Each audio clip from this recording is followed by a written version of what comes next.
I would like to call upon Ms. Archana Mittal from VMM to give us an overview of the organization and the report on maintenance laws. Thank you, Pranay. We are truly honored from VMM to be hosted by RV University and esteemed panelists. Very quickly, I'll start the overview of Vasavya and the work we have done since last 54 years.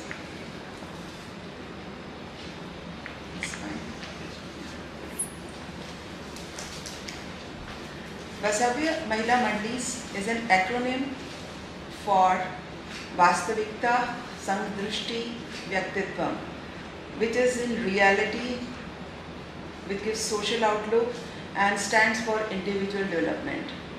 We are a 54 years Gandhian women-led secular NGO.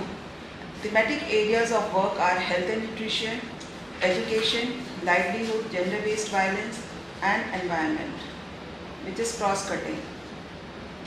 So, under these thematic areas, we are fulfilling SDG goals, which has been sanctioned by, mandated by WHO, and we have been doing this, creating this ecosystem right from the beginning till date.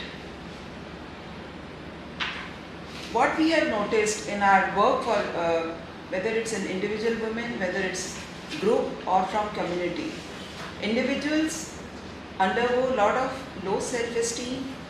Their acceptance of gender stereotypes, fear of facing stigmatization, whether it's related to their hygiene, menstrual hygiene, whether it's related to divorce, whether it's related to being widow. And the reason is the stakeholders from their family having patriarchal mindsets, seeing girl as liability till date in 2023, and fear of safety of girl child. That's why early marriages are still on in a lot of states. Community-wise, they still prefer son, though government has banned medical tests related to it, but still this thing is going on. Some of them still want daughters. We have cases till date where educated households still prefer sons after having 4 daughters, 5 daughters.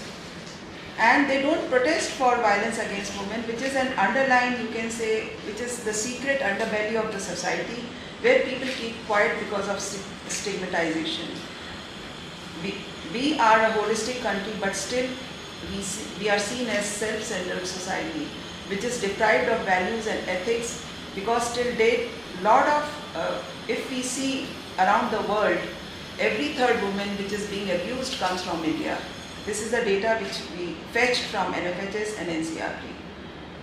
From the systemic level, when we see since our last, over the period of researches since last over 30 years, there are policy gaps, there is an implementation efficiency gap, lack of monitoring is there by all the government departments and systems, usage of tech is still a question mark, and gender insensitivity is biggest gap, because of which things are not changing.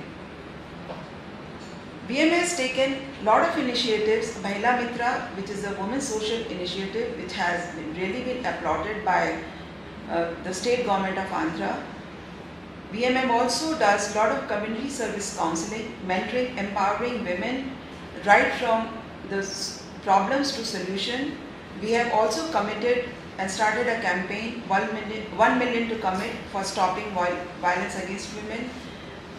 And support this, lot of research and documentation has been done from VMM side.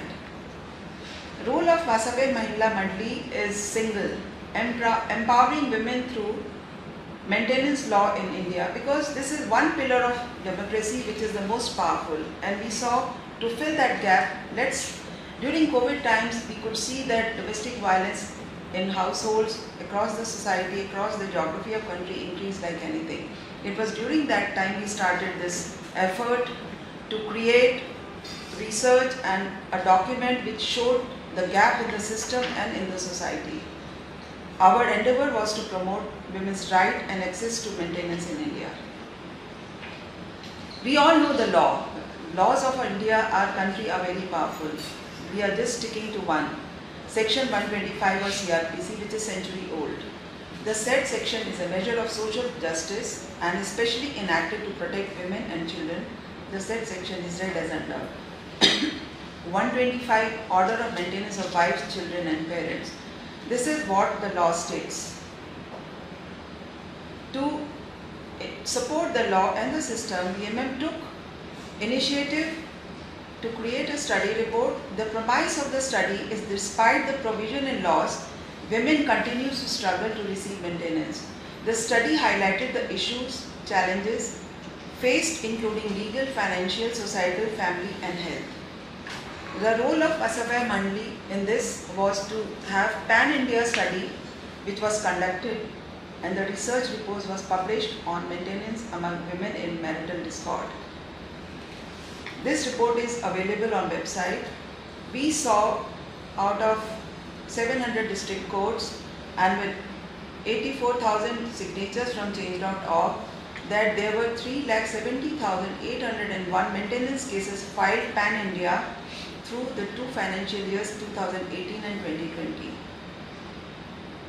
Of this study, only 41,934 execution petitions were filed.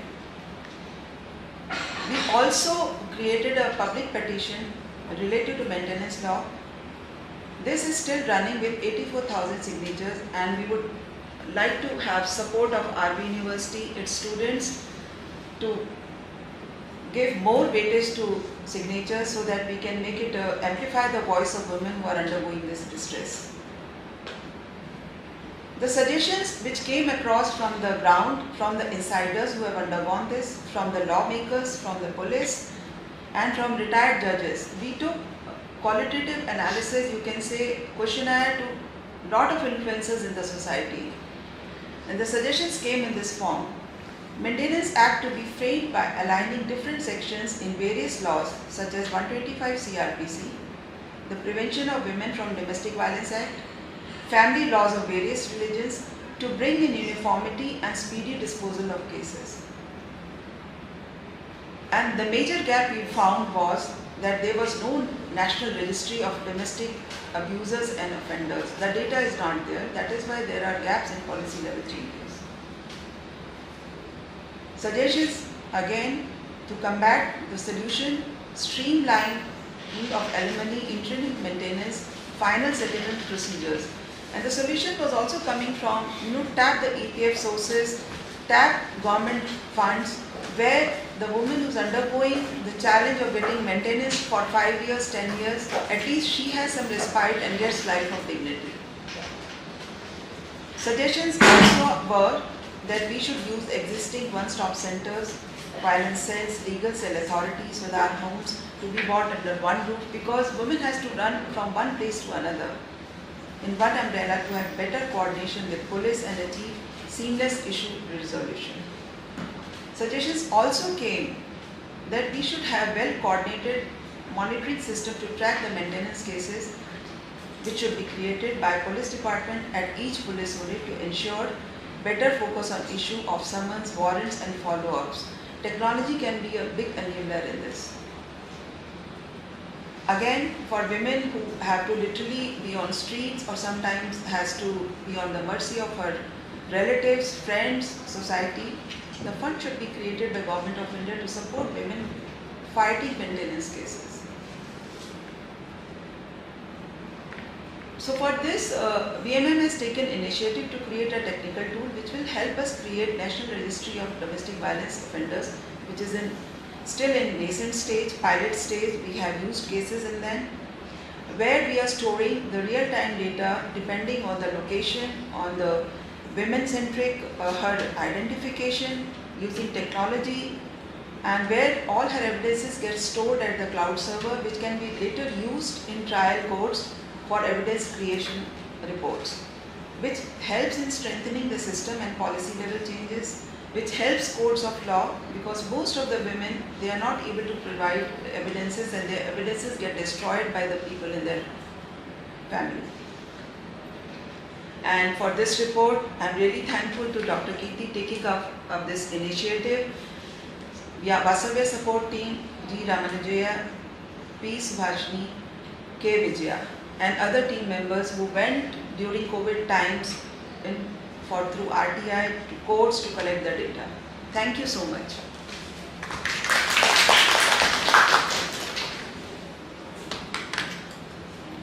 Now, before we move on to the panel discussion, I would like to introduce the panelists.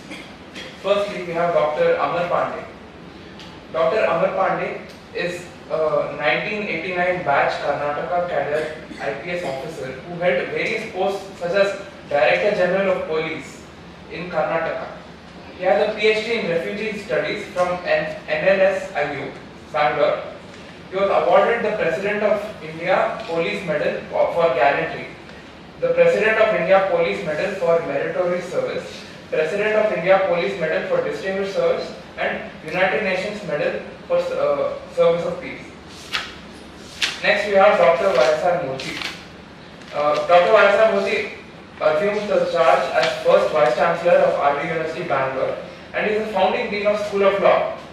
As a former civil servant from 1985 batch of IAS and Allied Services, he held many responsible and sensitive assignments, including the National Human Rights Commission, Prime Minister's Office, President Secretariat, and Cabinet Secretary.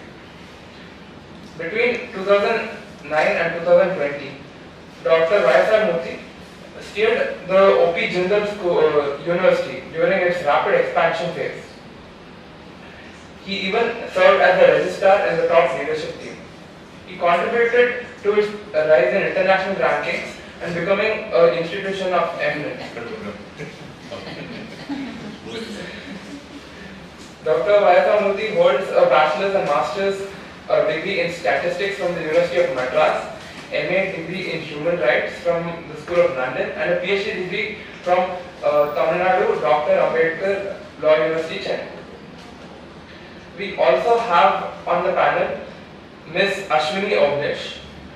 Ashwini is an advocate practicing from before the High Court of Karnataka. Ms. Ashwini has a BA LLB Honours degree and LLM degree from the National Law School of India, University, Bangalore. She is a recipient of the Vikram Singh Gold Medal for Young Leader of the Year during her BA LLB Honours, which was in 2013.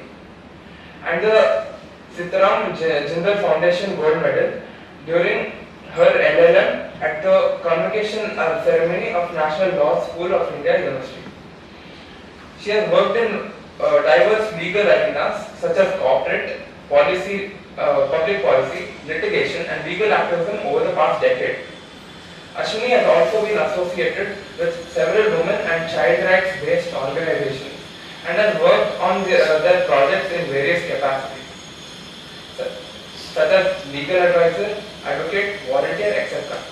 Ms. Ashwini has recently started Dhwani Legal Trust, an organization that aspires to provide legal aid, especially to persons from poor and marginalized communities, thereby empowering them to establish their rights.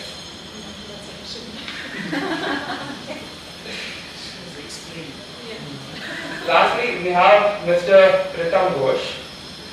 Professor Pritam Kumar Ghosh has joined the School of Law, RE University, in the capacity of Assistant Professor. He has completed his BBA LLB from Symbiosis Law School, Pune, followed by Masters of Laws (LLM) in International Law and Human Rights from NUJS, Kolkata. He has total 13 years of work experience combining industry research and academics, which includes a brief stint such as legal editor in LexisNexis, Butterworth's Publications, Gurgaon. He also has been a co-investigator in research projects initiated by various national and international bodies such as United Nations Development Programme and the National Commission for Women. He recently defended his thesis for private international family law at NLSIU, Bangalore. I would also like to introduce our moderator, Dr. Keerthi. Dr. Keerthi is a chain maker, trendsetter, and a victim-turned-motivator for the social norms and attitudes. Dr. Keerthi has served 47 years of experience in social development sector. She is spearheading VMM as a president since August 2018. She is a multitasker with great skills in fundraising, administration, advocacy, networking and research. She is the recipient of more than 10 awards, including Best Citizen Award from Vijayawada City Police. She is a UN Women Femme Top Speaker. She is among 5 people identified by the UK government in a research study conducted by Liverpool University on the developing global policies and programs with survivor engagement. Dr. Keerthi is the only one from India. Now I would like to invite Dr. Keerthi to take over.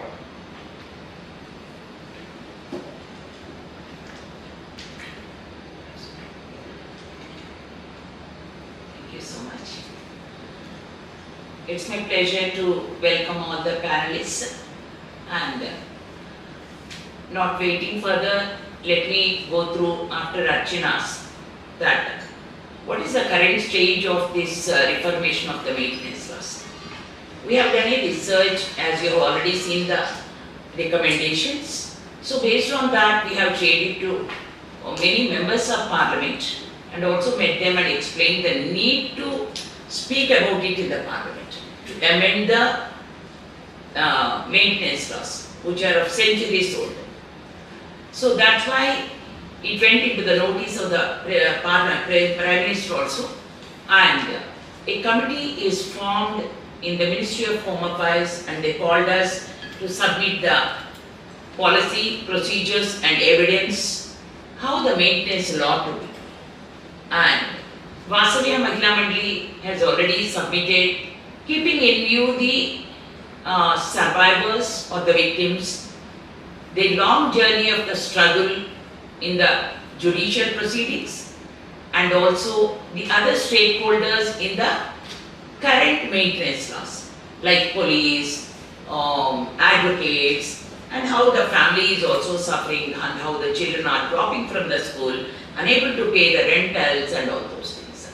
So the idea which came out is to conduct the panel discussions and sensitize the different stakeholders in various parts of India. The first panel discussion was held in Delhi in March.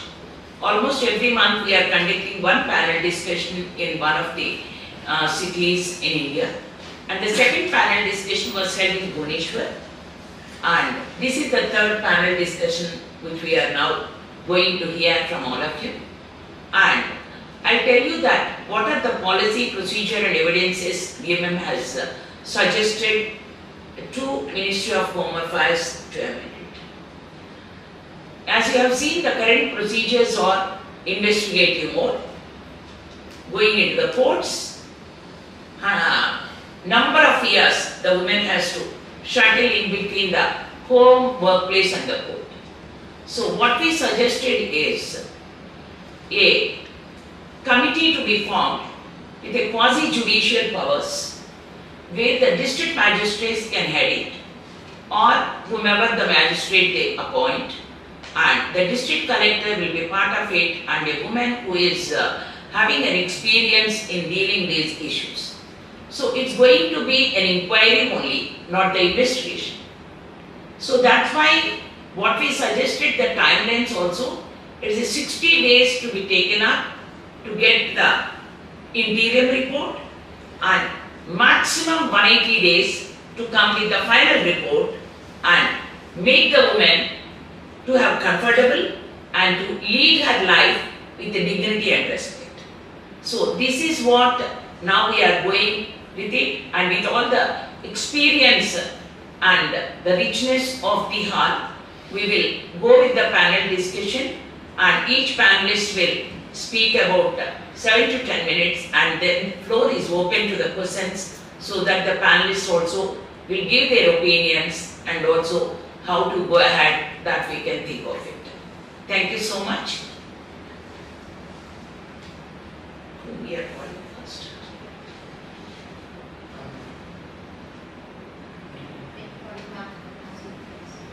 Let me go ahead first calling with the host and also the collaborator with Vasavya Mahila Mandal, RV University, because we are very thankful and collaborating with the different academic institutions to take the part in it and in changing the law. So I request Professor Dr. Murthy to give his opinions with regard to the reformation of the maintenance laws.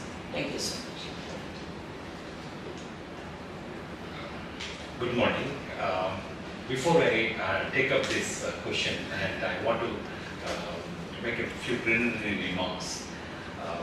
Few months back, we signed a MOU with Vasavya Mahila Mandal, and this is the first activity we are doing in collaboration. And Vasavya Mahila Mandal is doing wonderful work at the grassroots level and trying to make a difference to the lives of women, children who are in distress, and we are really proud of our partnership, and we are also delighted to host Dr. Amar Pandey, who has many decades of work experience at the grassroots level and at the state level and at the international level in the United Nations. He saw action in Bosnia and Herzegovina and also at Sierra Leone, and he has he's also a senior academic, having done his PhD at NLS Bangalore, and he's written a lot of books also, which have been published by such reputed authors as Thomson Writers, and thank you very much for accepting an invitation. And Mr. Ashwini has been practicing in the High Court, and she is leading an important organization called Wani, and which is supporting the women in distress, women who are facing domestic violence. We're really privileged to have you with us today. And so now let me take up your question.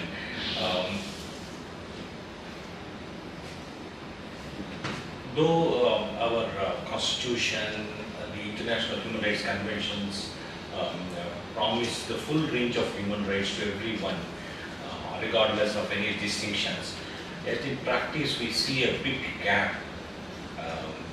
You look at the situation of women alone, their social, economic and political status is not at the same level with men, and they face many practical challenges right from birth, starting from we live in a patriarchal society, and there's a discrimination which often starts from womb, which goes on till tomb, and there's son bias, and everyday papers we read about dowry-related harassment, dowry-related deaths, and with such alarming regularity. And in addition, there's a lack of economic independence, then domestic violence, and we also encounter abusive marriages, and then which often leave women without access to justice. In our country, legal literacy is very low, and with the result that women are unable to assert and secure their rights. And these challenges are compounded by the legal system with protracted and expensive legal battles which last several years, and there are long delays, and women do not get justice. The preamble of the Constitution proclaims that social, economic and political justice as a very important ideal, and so at the core of the issue is women's access to justice, particularly those who are claiming for maintenance. Look at the children, their own access to health and access to education. These are all important challenges. I saw the research report presented by Ms. Archana Mittal. In that report, there was a 2-year pan-India study you conducted, and the base of RTI you collected data. And if you look at the 370,000 cases which have been filed for maintenance, less than 5% of cases interim orders have been passed, and only little over 10% of the cases execution petitions have been filed. So there's a big and large gap, and so there's an urgent need for reformation of maintenance laws in India, because at the moment it is not serving the needs of women victims, it is not protecting their lives. These are my preliminary observations.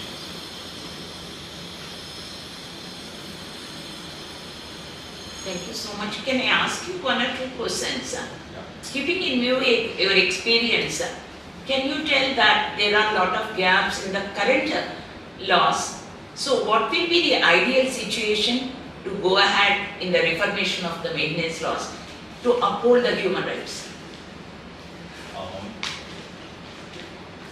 So based on if you look at the number of cases under filed under Domestic Violence Act or under Section 125 of CRPC, etc., the gaps are known. The women are not getting justice on account of protracted delays, which often last for many years.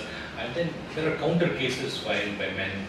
There are sometimes there are character assassination, Yes. and the process itself ends up as a punishment. So some of the solutions could be like reforming the current policies and procedures, laying down timelines for disposal of cases, and also instituting a fund for supporting victims, even getting them legal aid. Particularly, we need to keep the core the victims from economically and weaker sections.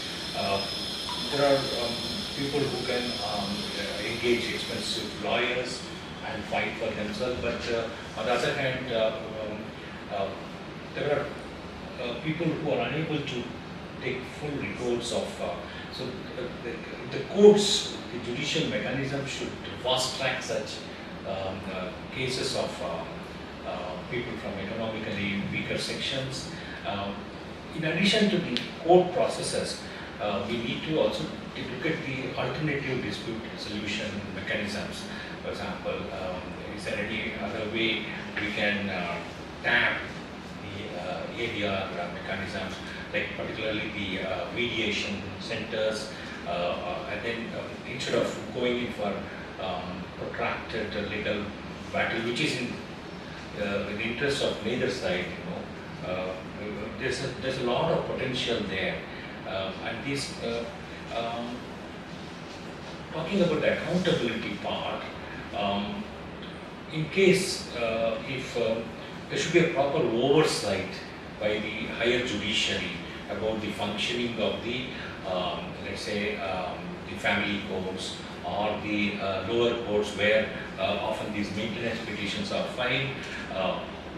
In fact, there is in the government system there is an annual performance appraisal. In fact, in the appraisal of the judicial officers as well, there should be what you call an assessment done about how gender sensitive that particular officer is, or has been, or also about the disposal of cases. We need to rethink. In fact, today you cannot have a system where one can petition is kept pending for years together without justice. So there are many ways. In fact, we need to have a more robust mechanism for oversight of the by the higher judiciary. And these are some of my suggestions. One more way. Last we'll have a question and session. Thank you so much, and I'll come back to you later. Now I request Dr. Amar Pandey, keeping in view his long experience and also in the current maintenance law section 125 CRPC, where the police are also one of the part where they have to play an effective role to bring a kind of a ease for the women. So now I request Dr. Amar Pandey to give his views. Thanks.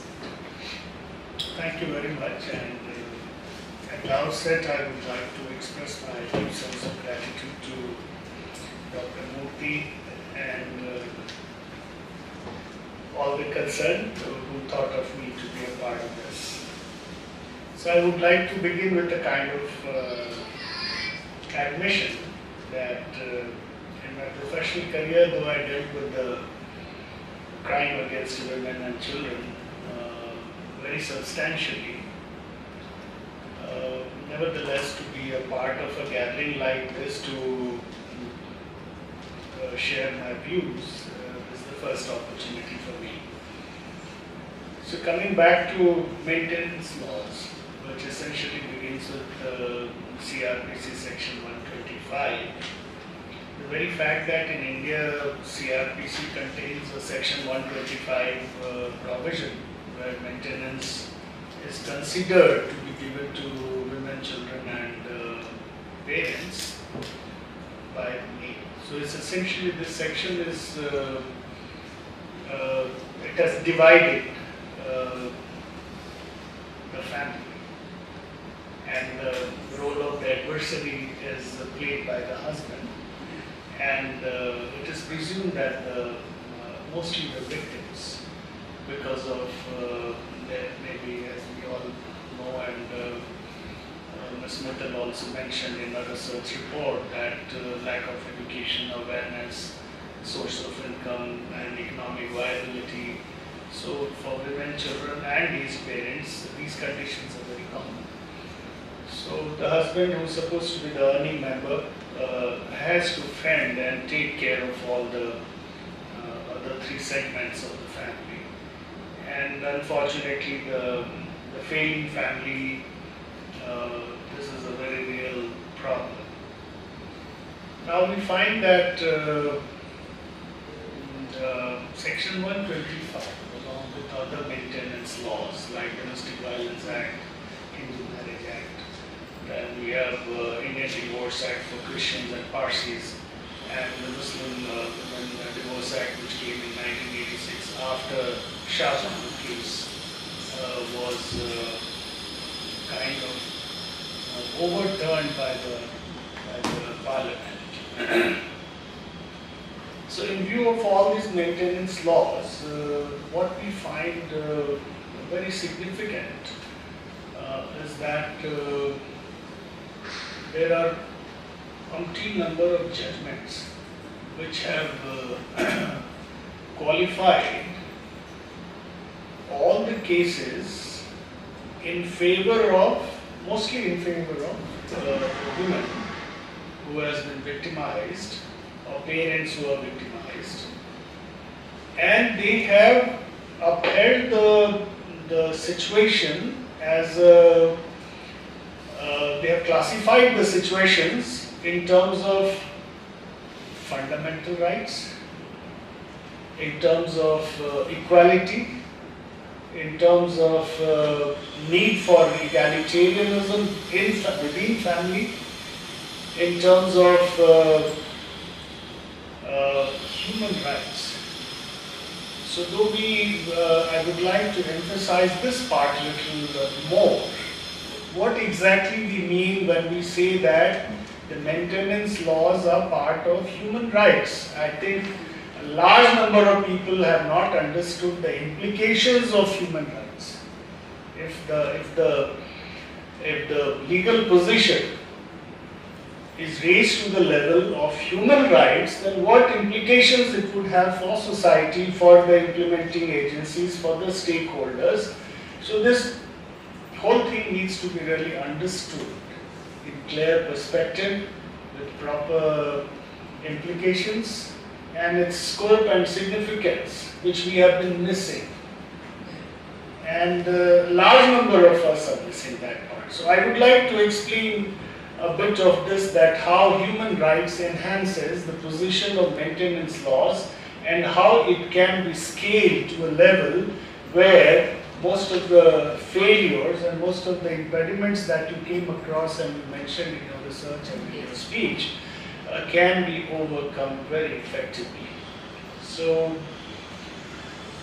and we must appreciate Justice Mishra and Gopal, who for the first time in Bowen versus Meena case, for the first time they said that it's a part of human rights, because justice was delayed for an unreasonably long time, and when the final verdict came, it had already taken some 13 years or 14 years. Professor should correct me if I'm wrong anywhere.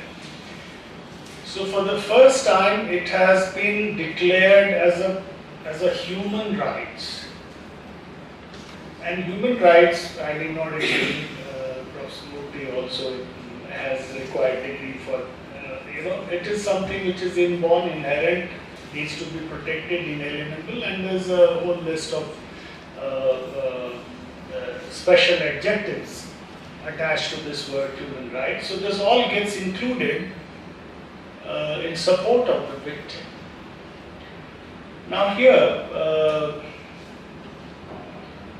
human rights is always on the highest pedestal compared to any other social equality, economic equality, and whatever are the things that we actually aim to achieve with the maintenance law.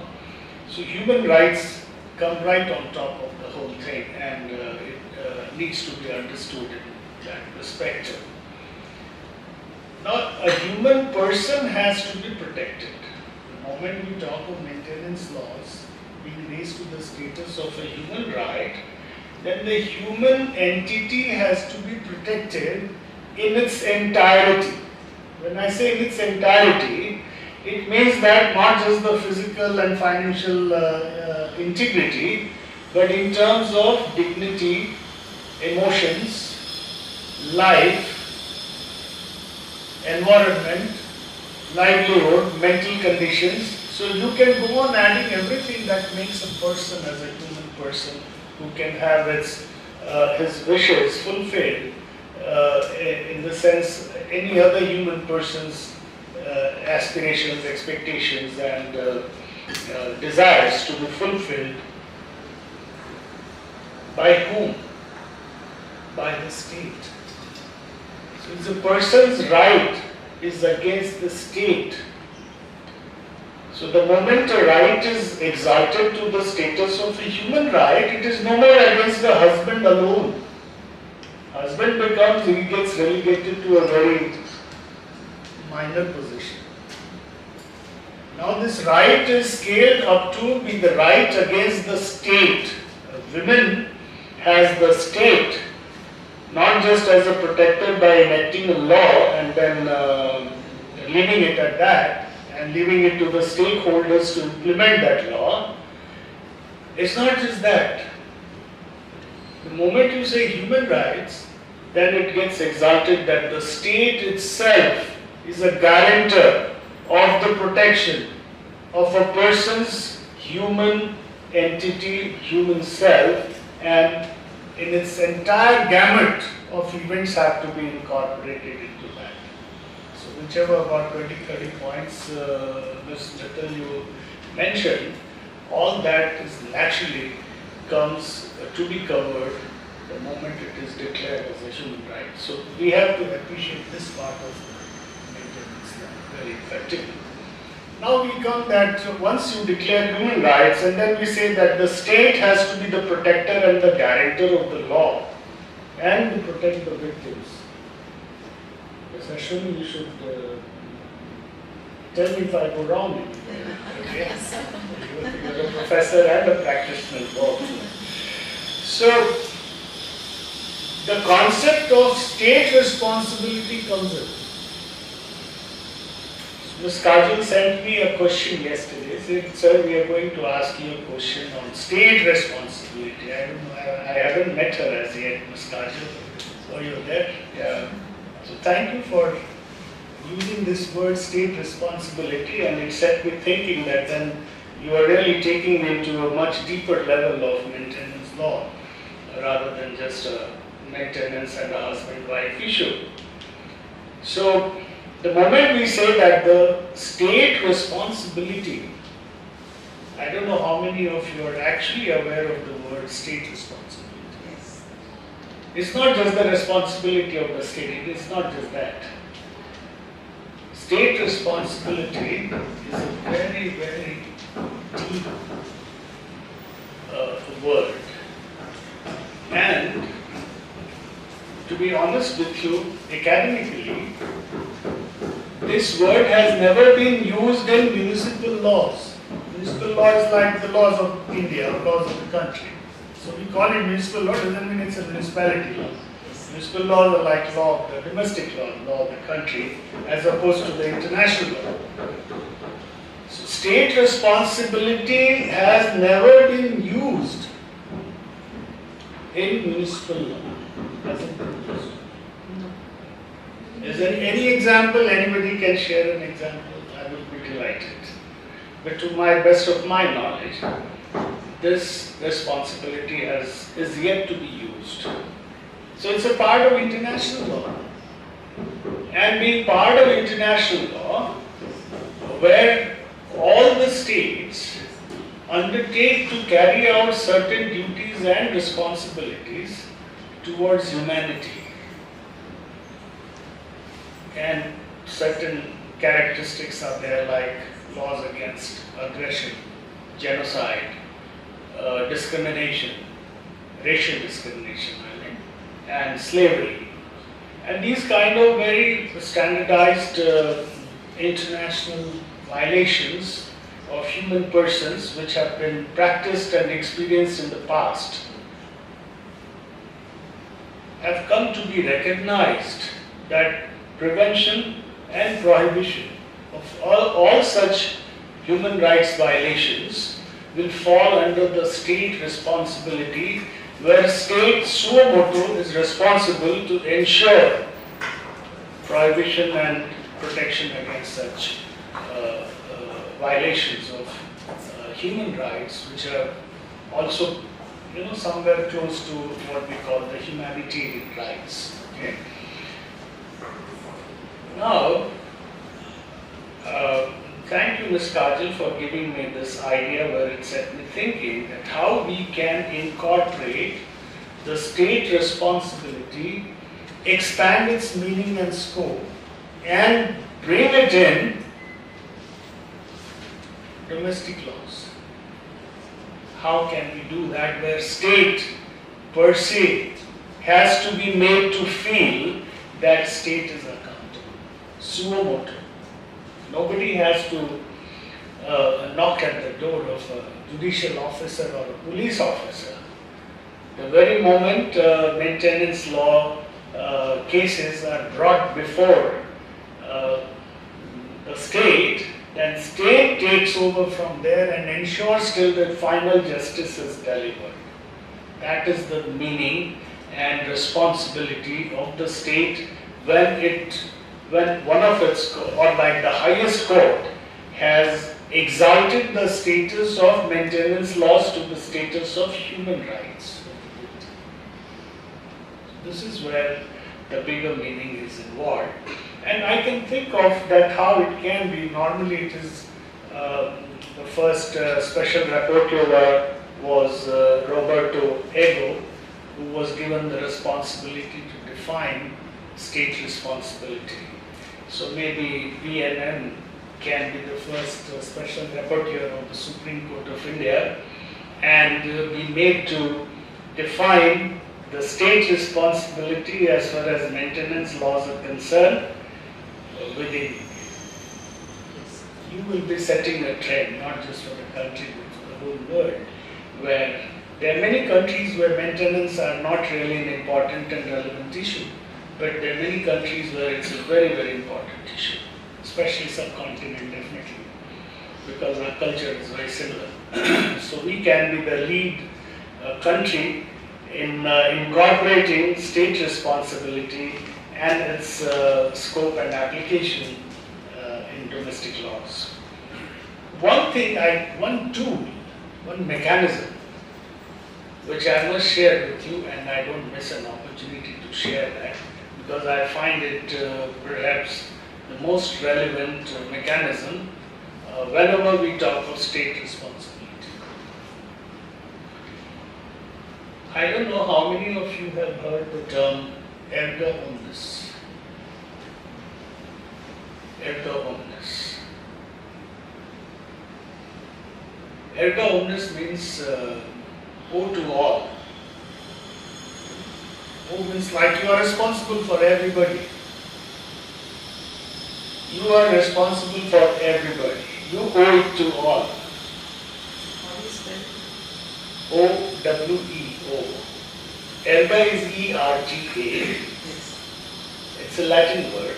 O-M-N-E-S. Erga omnes. You are responsible to all. A state is responsible to God. A judge is responsible to God. So this is something which is irrespective of one's existence in terms of race, sex, gender, age, anything. So this is the beauty of classifying, thanks to Justice Mishra and Gopal Gowda. Even they wouldn't have realized what they're saying. But perhaps they say it because they didn't elaborate in their judgment. They just say that it's human rights. So the moment we talk of human rights, then the principle of erga omnes comes into play. The moment we bring it, we align it with kind of state responsibility. Okay? You owe it to all. You are responsible to all. And this means that irrespective of anything, the moment a maintenance case comes, the maintenance case status should be raised to the level of a principle of erga omnes, where state is responsible by taking upon itself the responsibility for not just one woman whose case has come up before the state, but it's taking over the responsibility on behalf of all the women, existing or potential victims. At the same time, assuring the 50% of the population, India we are slightly less, not exactly 50. So it's 993, something like that. Not exactly 50%, but still quite substantial. Okay. Assuring the 50% of the country's population that you need not worry. So that's principle of erga omnes, and it is there's a very famous judgment of Barcelona traction case between Belgium and Spain, which was decided by International Court of Justice. And International Court of Justice, for the first time, used this Latin word and developed it into a legal definition and elaborated all the circumstances around erga omnes and made it mandatory and binding for all the countries of the world with respect to certain violations against humanity. A similar experiment can be exercised within the country where we have many states are there. They are not sovereigns, but nevertheless they are independent, and the laws are implementation of law, and judiciary functions under their overall command and control. So a nation can think of use of such a mechanism of erga omnes to assure the 50% of its population, which is countries like the size of almost like a continent, and many of our states are bigger than many countries in the world. So it's high time that to overcome all kinds of diversity, all kinds of distributed mechanism of justice, this can be made into a uniform mechanism of justice by treating all the women as the same, all the women victim as the same, and terming it as a violation of human rights. So mechanisms are not difficult to build. The state just has to put some guidelines, or Supreme Court, like in terms of Domestic Violence Act, has given, for the first time Act is carrying a deadline. It says within 60 days it has to be over. So no other maintenance law mentions the number of days. The temporal limit is not provided. which is actually, I feel, that has been incorporated from section 173 of CRPC, where an investigation has to be completed within 60 days and 90 days. So maybe it is incorporated from there that the Domestic Violence Act cases in the matters of trial should also be over within 60 days. But there is another judgment of Karnataka High Court only delivered by Justice Naga Prasanna, where though in one judgment he says that 60 days is sacrosanct, but at the same time in a Hindu Marriage Act case, he gives a timeline which goes beyond 180 days, as you say. So if we go on, there is a need to be for judiciary to take upon itself the strict mandate of the Act of 60 days, and drawing from the 60 Days Act, because Hindu Marriage Act is 1955, some other acts are even much earlier and early time, whereas Domestic Violence Act is 2005, so they had the sense of fixing a timeline, but as a practice, and laws can be, the judicial pronouncement can always supplement, which is missing in the Act, by giving a guideline of the deadlines for even for Hindu Marriage Act or India Divorce Act or Muslim Women Divorce Act and things like that. All this can be, temporal timelines can be provided, procedural guidelines can be provided for expeditious delivery of justice. So this is all from my side, especially for keeping it within state's responsibility.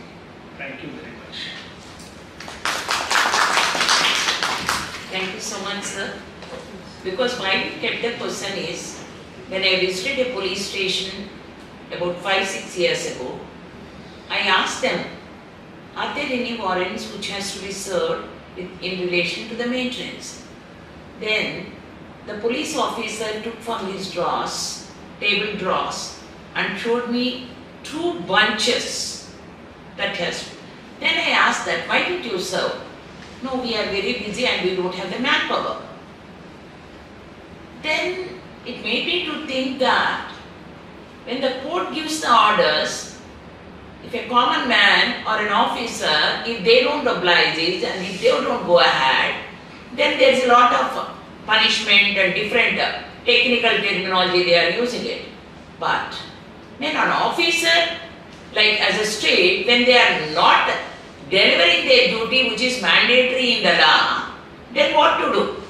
That made us to do this research and combined with the agonies of the woman which we have seen it. Even a woman who is in early 20s, got married, having 3 girl children, 4 abortions, total 7 pregnancies, and the husband is an army officer. Still she is fighting in the law for maintenance. So all these cases have made us to fight for these things and to bring a change, and really I am very thankful that you have given how the state can be responsible and what kind of initiatives VMM can start dialogue for triggering a change to win the state responsibility in the domestic laws. And we are also thinking that the divorce, maintenance and child guardianship, restoration of conjugal rights, different courts the women are going. They are foregoing their livelihoods. Every time they have to appear for one court or the other. So under one umbrella also, how do we bring it? This is another thing which we are also taking ahead with it, and we certainly approach you and we request you to guide us how to take further and to put for different government functionaries and judicial level at the Supreme Court, how we can bring the state responsibility in the domestic laws. Thank you so much. I request Ms. Ashwini to take ahead with regard to the legal aspect, because she is having lot of expertise with regard to Dhwani legal aid, and she can tell about, although there are timelines are there in the judiciary to take it ahead, but is it ignored or with an excuse of not having the missionary or fast track courts, blah blah blah. So I want to hear more from you that how the judiciary and the legal system and also the legal services authorities, which is already kept an LSR, and how is it working and how it is not working, whether people are aware of it, are using it. So try to flow your impressions and responses on those things. Thank you so much. Thank you very much, ma'am. It's an absolute pleasure to be in RV University today. So firstly, thank you for the invite. And secondly, it's an absolute pleasure to be on this panel with Dr. Amar Pandey, who seems to be quite an expert. Like his notion that state responsibility must be extended to also maintenance cases was something I don't think anyone's thought on those lines. That's a very new perspective. So thank you for that macro level perspective on how state must take responsibility for its women, who form 50% of its population. Where I will come in from is a complete contrast from where Dr. Pandey came in. I'll go into the micro level aspects of the problems that women are facing with a very, very strong appreciation to the macro level input that Sir gave. Like, that was mind-blowing.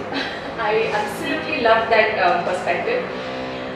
In terms of the micro level aspects, with personal experience where I face problems as an advocate working for women on these laws, is we have women walking into my office every day saying, my husband beat me up, he's thrown me out of the house, please help me. So this is my everyday routine. And I mean, if the state had functioned to its best capacity, or rather even to its mediocre capacity, such situations would never have happened. The women would have not come to me as an NGO or a women's rights advocate. They would perhaps go into a police station very fearlessly and say, this is my case, please register an FIR. Now, why this is failing and why women are unable to express their, enforce their rights very effectively is because of several factors which I have noted down based on my experience, limited experience I will say. Now, firstly, there are a multiplicity of laws relating to maintenance. Now, this can be a good thing and a bad thing. Now, why is it a good thing? Because there are several laws. Like Sir said, you can go under the Domestic Violence Act, you can go under the Hindu Marriage Act, you can go under the Section 125 of CRPC, criminal laws. Now, this is great for women because they're not restricted to only one kind of remedy, but they can use several laws to enforce their rights across.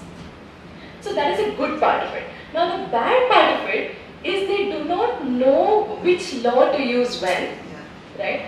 Which forum to use, because to file a Section 125 application, you have to go to the Magistrates Court. To file a family court, to file an application under family law, you have to go to the family court. Okay, and if nothing works out, suppose you filed a case against your husband and it's not going anywhere, you will have to go to the High Court under Section 482 to mandate the authorities to do their job.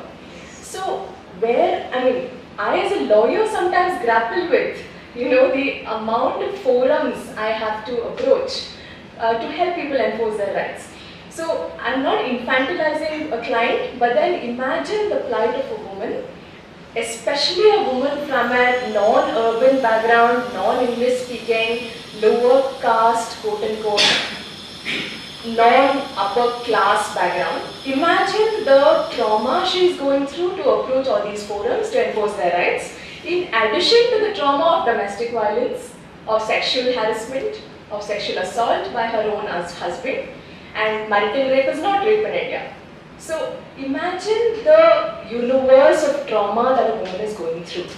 So this is the micro level approach that we take. Like, I do not claim tomorrow, I do not even want to claim as an organization I have helped thousands of women, but I will claim I have helped 2 women secure justice. So that's the amount of micro level that we go into. I understand it's a very, very impractical way of approaching it, considering the amount of problems out there. But the first problem I have noticed that women grapple with is the multiplicity of laws that they have to understand to enforce their rights, number one. Number two, the multiplicity of the forums that they have to approach for various, under various laws to approach to enforce their rights. Now thirdly, assume they have access to these forums, assume they know these forums, they approach a lawyer. I do not know of any organization that claims to provide legal aid for women specifically on such issues. So imagine they go to a lawyer will say, pay me 50,000, I will fight your case, right? And that's a very low bar. Like, I don't charge 50,000, but that's a very low bar for a lawyer, especially practicing in high courts, etc. They will charge in lakhs. So imagine the plight of a woman now in all that traumatic universe that she's in, to again cough up 50,000 from somewhere. And this is when she has no financial independence, right? She's not allowed to work after marriage.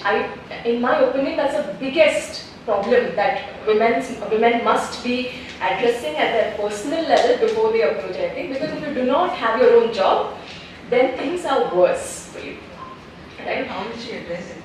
Yeah, I mean, that's a very, I have no answers, really sorry to say. But that's the biggest problem. So thirdly, legal aid solutions are very minimal.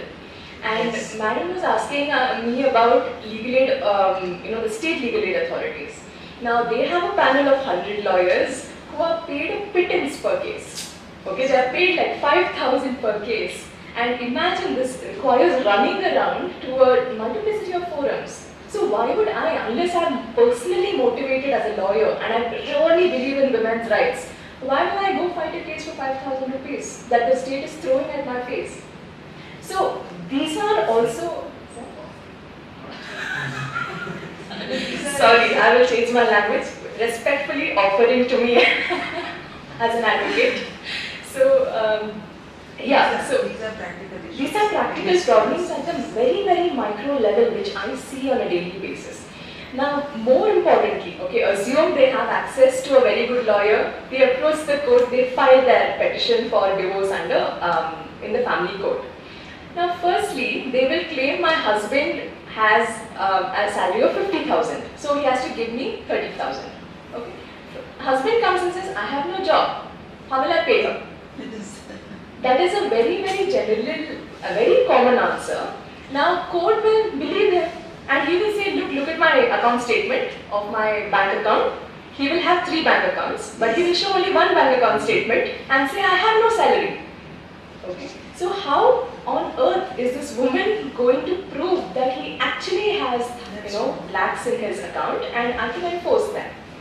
So, even assuming she approaches a court, verification of these factual aspects becomes a huge problem even for the judge at that level. So, and imagine, because of thousands of such cases before a judge cannot take personal interest and try to ascertain really is his salary that much. I'm not, again, this is not a blame on the judge itself, but they have their own constraints, they have their own limitations when it comes to addressing such issues. Now, thirdly, in terms of whether a lump sum must be issued to the woman or monthly maintenance must be issued. I, as a lawyer, have always advised women, take a lump sum, do not see his face ever again. Right? However, there are systemic challenges. Like every month, there is a school fee to be paid. Okay, even if she takes a lump sum, she may not have the means to invest it in a wise way in order to ensure that she and her children have a great living or livelihood. So that would force her to, ensure monthly sums also are being paid. Now that's a problem. She has to run back to the husband to enforce his payment every month.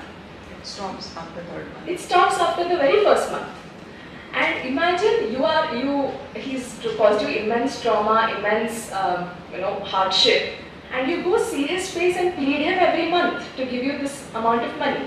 So it is a very different, level of pain that a victim of domestic violence, harassment goes through every month to ensure basic maintenance. Now, if you ask me what does maintenance mean, now this is defined under the Hindu Adoptions and Maintenance Act, and it has a very, very simple definition.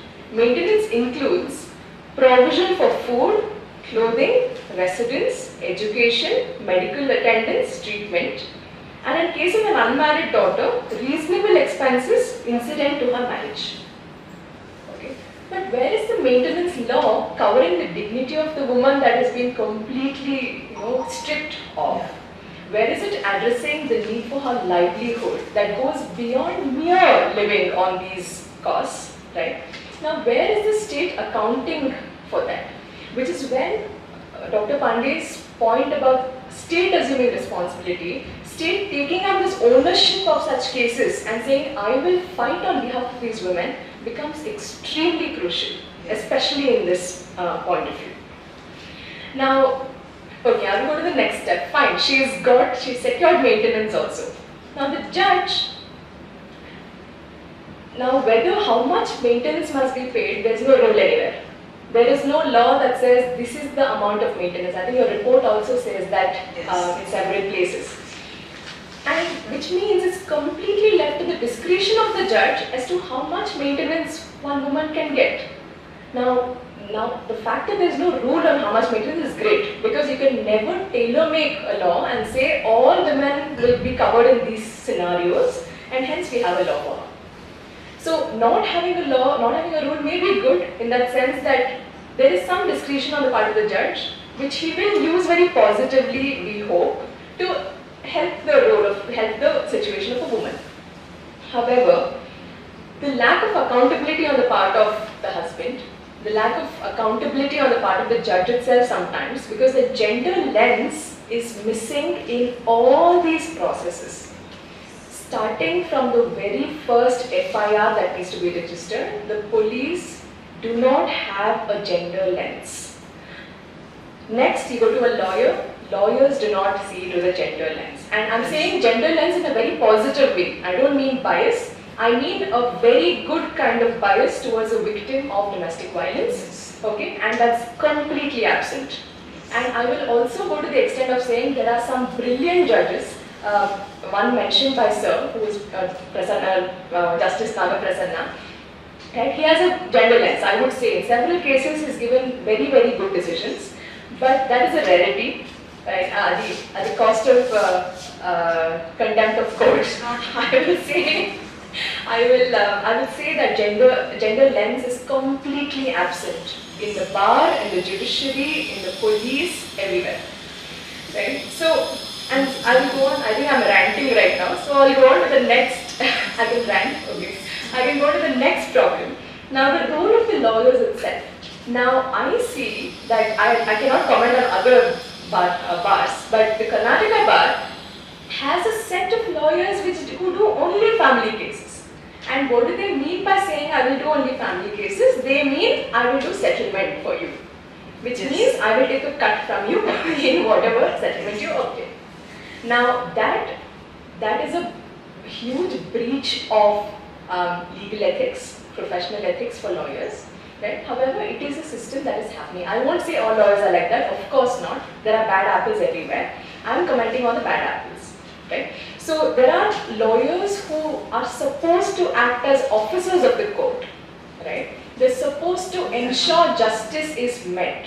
However, they act as agents of their client, whichever side their client is on, and that completely violates the justice. And they get bought by the client who's that's the other thing I want to say. There is always this situation of collusion between the lawyers and the other side, right? However much I as a lawyer have tried to not interact with the opposite client to the best of my abilities, it cannot happen. I have to interact with the other side for whatever procedural reasons, mediation needs to be fixed, whatever. But then there's always this possibility of collusion which totally defeats the whole trust that the woman has in the system itself. There's already a trust deficit. Now that also is completely ruined by this possibility of collusion. Alright. So these are set. I mean, I have many more, but I will stop my rant here. But I will end by saying that what I also see a lack in is the intersectionality of the cases itself. Now we have to see very, very carefully the positionality of a woman who comes to us to seek justice.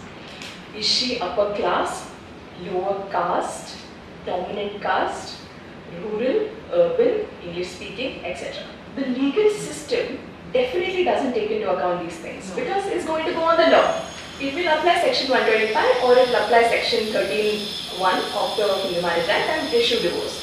But the positionality of the woman is crucial to the system, and there are lots of caste angles, lots of class angles which the law and the legal system, in fact the justice system, ignores willfully in the pursuit of justice. So I will end with saying that I mean, these are some of the problems systemically that I have observed in my limited experience as an advocate fighting for women's rights.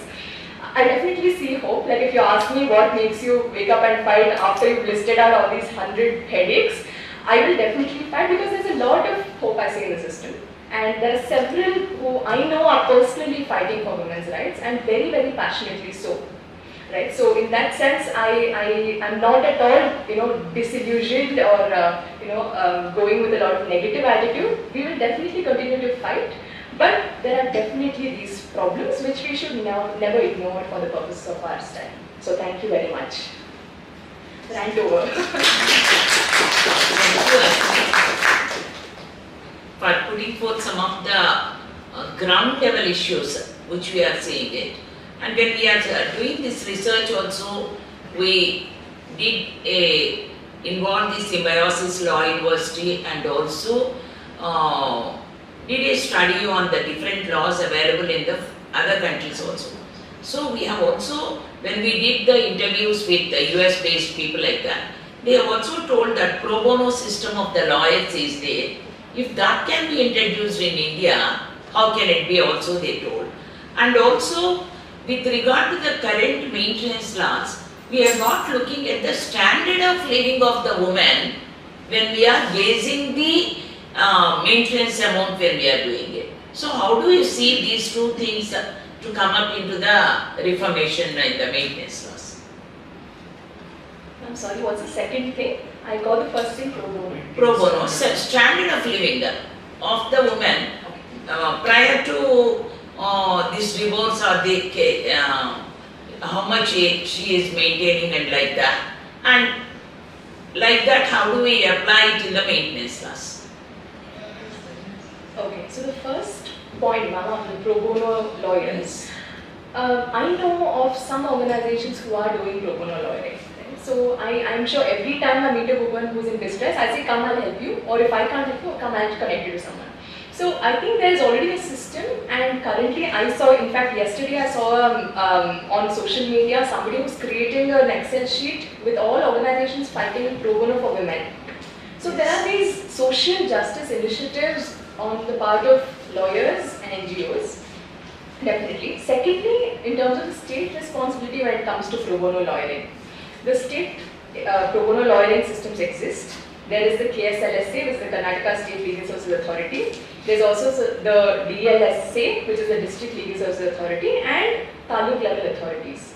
Now, each of these authorities have lawyers as panel advocates. However, I don't know if the system is working very well. I will not make a claim and say it's not working.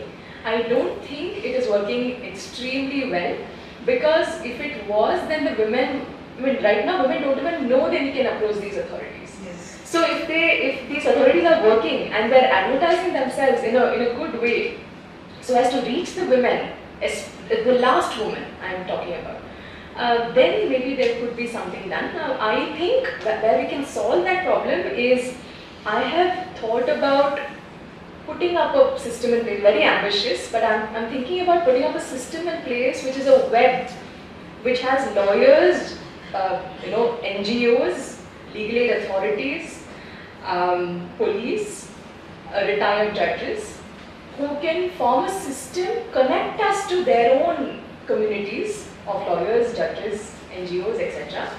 And we can form some sort of a web wherein any woman who enters it can hope for justice in the future. So I think setting up that system at a very, very micro level and at many places would be, I think, a practical solution to this. Again, very ambitious, but I think it can happen if we try. That's one thing. On the maintenance of the livelihood itself, that's a very, very tough question. I have no answer to it, because women like who come to me, they are people who are domestic workers. They go to houses to sweep and mop. So what level of livelihood am I supposed to promise to them if they win this case? So I don't know how we can address it. I think the way to address it would be to see maintenance beyond this definition under law as being a livelihood wage, right? Not just a minimum wage, but a wage for livelihood. And this livelihood wage is protected under the Constitution in the Directive Principles, right? So I would say, rather than just giving them medicine cost, sari cost, whatever, clothes, etc., it should be for their livelihood, to ensure that they live a dignified life, not just breathe and survive in this world. So I don't have an answer, but I think that's the direction I would see it.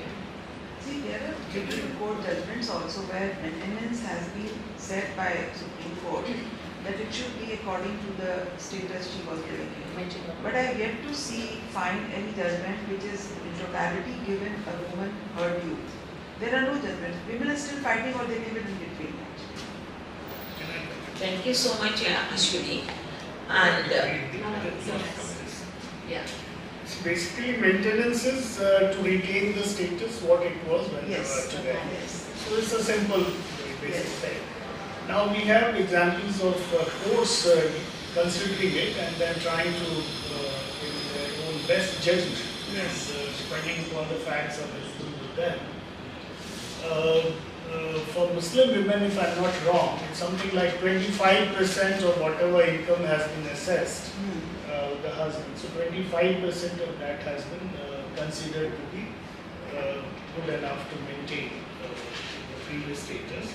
In some cases, it is even 20%, 1/5 of the income. I was just checking these Nordic countries because Nordic countries are supposed to be those places where women have a reasonably good status and standard of living. In fact, I was surprised that Nordic countries, this maintenance is not really an issue there because most of the women are working, they're independent livelihood and all that, so it's not even such a major issue, but only in certain special circumstances, health conditions and other things, and special situations, this is entertained in some cases. In USA, they have devised a formula by which up to 40 to 50% is being considered income. And in some countries, all the assets are put together and it's equally divided, including immobile property also. Whatever proceeds are going to come, so we have to see all this, and as you mentioned, so many, the spectrum is so wide from here to here. So something needs to be some formula. Professor Murthy is from statistics background, so you can devise some method and formula and make it somewhere reasonable. Well, it needs to be done because we are still it's at the discretion of the judge and appreciation of the facts. Currently, it is very meager, or some cases people claim it is disproportionate, and so there are either extremes, and mostly on the meager side. And, it's not even minimum wage act. The two are not connected. They're not connected, but some Husband himself is not getting minimum wage food. thank you so much for all your inputs. Now I request Pritam Ghosh, from an academic angle, how we can work together to build a more robust laws after centuries we are going through with the reformation. So how do we build it? And what observations you have seen in the current, how we can improve it, make it a robust one? Thank you, ma'am. Good afternoon, everyone. First of all, I would like to thank our Honorable Vice-Chancellor, Dr. Murthy, for choosing me to be a part of the panel. Thank you so much, sir. And I'm extremely privileged to be in the midst of elite company. I do echo all the views of my earlier panelists. I do feel the same way that drastic changes are necessary in the current legal framework. And additionally, I would also like to put forward my views about my own exposure and experiences to the personal laws in India, including the laws relating to maintenance. My exposure to the personal laws as well as the laws relating to maintenance has come at two different stages of my career. The first stage was when, as a part of the Legal Aid and Literacy Cell at Symbiosis Law School, Pune, we had an opportunity to work on the Maharashtra chapter of the UNDP Access to Justice project. As a part of the project, the main responsibility that we took up was we were supposed to go to the different courts in the state of Maharashtra and find out at what stages and because of what reasons various civil and criminal trials are getting delayed. And we came across some absolutely shocking revelations. I would like to bring up one of the examples that we came across. So there was this woman who was separated from her husband because she became a victim of domestic violence. She decided to leave the matrimonial home and go and stay with her parents. She had a child also. So she approached a family court lawyer and the necessary procedures were undertaken. And just 1 week before the date of the first hearing, the lawyer had 2 cell phones, he had an email ID, and just 1 week before the date of the first hearing, he was absolutely not reachable. And that period of not being reachable, unfortunately, went up to 2 years. Yes. So for 2 continuous years, the woman kept chasing the lawyer, emails, phone calls, no response, and then finally she landed up before the court herself, because in India, our laws allow the parties to appear in person also before courts. So she, one fine day, decides to take help of another friend who was not practicing in Maharashtra, was practicing elsewhere, and decides to land up before the family court judge and ask for a new lawyer. So then thankfully from the legal aid committee of that particular court, a lawyer was assigned to her, and then her matter was taken forward, and finally at the end of around 8 months, she was given a lump sum of around 5 lakhs and the husband had to pay it up. So this is the fate that most of the litigation in our country meets. Yes, in this case, there was ultimately a good, favorable ending for the woman, but then there are many cases where there's no end to this. And as somebody from the legal fraternity and from the legal academia, it's extremely unfortunate for me to see such kind of an instance, that a lawyer who is supposed to represent the client in the court himself is not reachable for 2 years and remains not reachable. The more recent exposure to laws relating to maintenance came when I was doing my PhD research. My PhD research is on reformation of the custody laws in India. And we know that custody and maintenance in the personal laws walk hand in hand together. The specific perspective that I took up for my PhD research was with regards to NRI women, because the problem of being abandoned on foreign territory and having to fight for child custody and maintenance has been there for years together now, over 5 decades, and we still have not found any solution to that. And the other shocking fact that I came across was during my PhD research was that in more than 80% of cases, the foreign court awarded custody to the mother and had also awarded either a lump sum maintenance amount so that she could take care of herself and her child, or an interim maintenance. And the father decided to violate that foreign court order, come to India, get a custody order in his favor from an Indian court, and then he was not ready to go back to the foreign territory and report to the foreign court and pay up the maintenance, or if the custody was given to the mother, hand over the custody of the child to the mother. This, at the international level as well as at the domestic level, has given rise to an issue called inter-country parental child removal.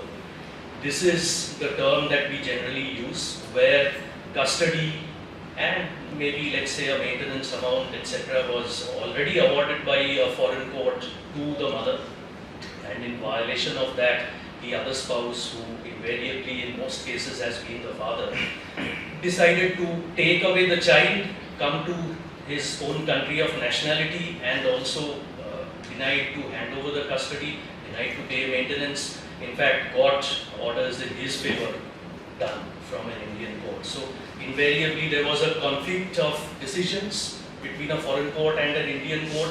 Whose decision do we follow when this kind of a situation arises?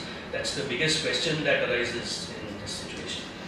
And we have not found an answer. Indian courts, what they have done is, they have used the Indian custody laws like Hindu Adoptions and Maintenance Act, Hindu Minority and Guardianship Act. There is another British era law called Guardians and Wards Act, which is almost outdated and obsolete and not being used right now in most cases. But then there is no separate law, and I'm happy that VMM has in its research report also brought this point up, that there is no separate law to deal with this kind of a situation where, let's say, the woman has nothing with her. She doesn't have the custody of the child, she doesn't have a maintenance amount also with her. So what do we do? So my personal view, which has also come up as a suggestion, as a finding, as a part of my PhD research, is that it is high time that we need a separate law on this. 2016 to 18, lot of attempts were made to bring up a law like this which would address these issues. The Ministry of Women and Child Development brought out a draft bill. The National Commission for Women held a consultation session on this. The Law Commission of India also brought out a bill on this, but then ultimately, end of the day, all those things have been shelved. And on top of that, India is not a party to some of the international conventions also, which we should have been. For example, if I may use one of the conventions which would be relevant here to mention, that is the Hague Convention on Civil Aspects of International Child Abduction. This was a convention that came in 1980, which addresses the issue of parents taking away their children to a foreign territory and trying to obtain the custody of the child unlawfully in spite of foreign court orders being there. That particular convention itself does not have the angle of domestic violence in it. It just simply says that if a parent has taken away the child, he or she should immediately return the child to the place of its habitual residence, as in the place where the child was ordinarily resident. But the problem is, in cases of domestic violence, the place of ordinary residence is the place where the child has become a victim of violence. So if you are asking the mother to hand over the custody of the child to the father, who is on a foreign territory and has subjected both the mother as well as the child to domestic violence, where does she go and where does the child go? So that is something that is completely unaddressed in the convention, and invariably therefore around the world, even though close to around 110 countries have adopted this convention, there is this loophole in every country's law where the domestic violence angle is not being taken into consideration at all when it comes to handing over of child custody and awarding of maintenance, etc. So these are some of the things that I had in mind, and the final suggestion that I had in mind was with regards to the judges. I think Advocate Ashwini also mentioned about the judicial officers themselves not being well versed or sensitive about this. I think the first group of people who need to be trained about the importance of the maintenance laws, custody laws, etc., and anything related to the personal laws are the judges themselves, because invariably there is a reluctance to get into anything which is related to personal laws because it has a religion base attached to it. So judges are a very reluctant lot to get into those cases in the first place. And the other thing also is that judges themselves, I have come across many judgments in the last around 2 decades where I found that even the Supreme Court is mentioning that domestic violence is not an offense in itself. Only if somebody violates an order under the Domestic Violence Act, then we treat it as an offense. I found it very surprising that in that case, you are making the Domestic Violence Act 2005 a penal law with a civil remedy, Yeah. which is completely self-contradictory. So I think this is the other aspect which needs to be reformed, and the judges somehow have to be trained and sensitized that Domestic Violence Act is not an act which is a penal act with a civil remedy. It's a penal act with a penal objective and a penal remedy also. The other impression, I was talking to one of my friends who practices family law at the in West Bengal, in the family court and the high court over there.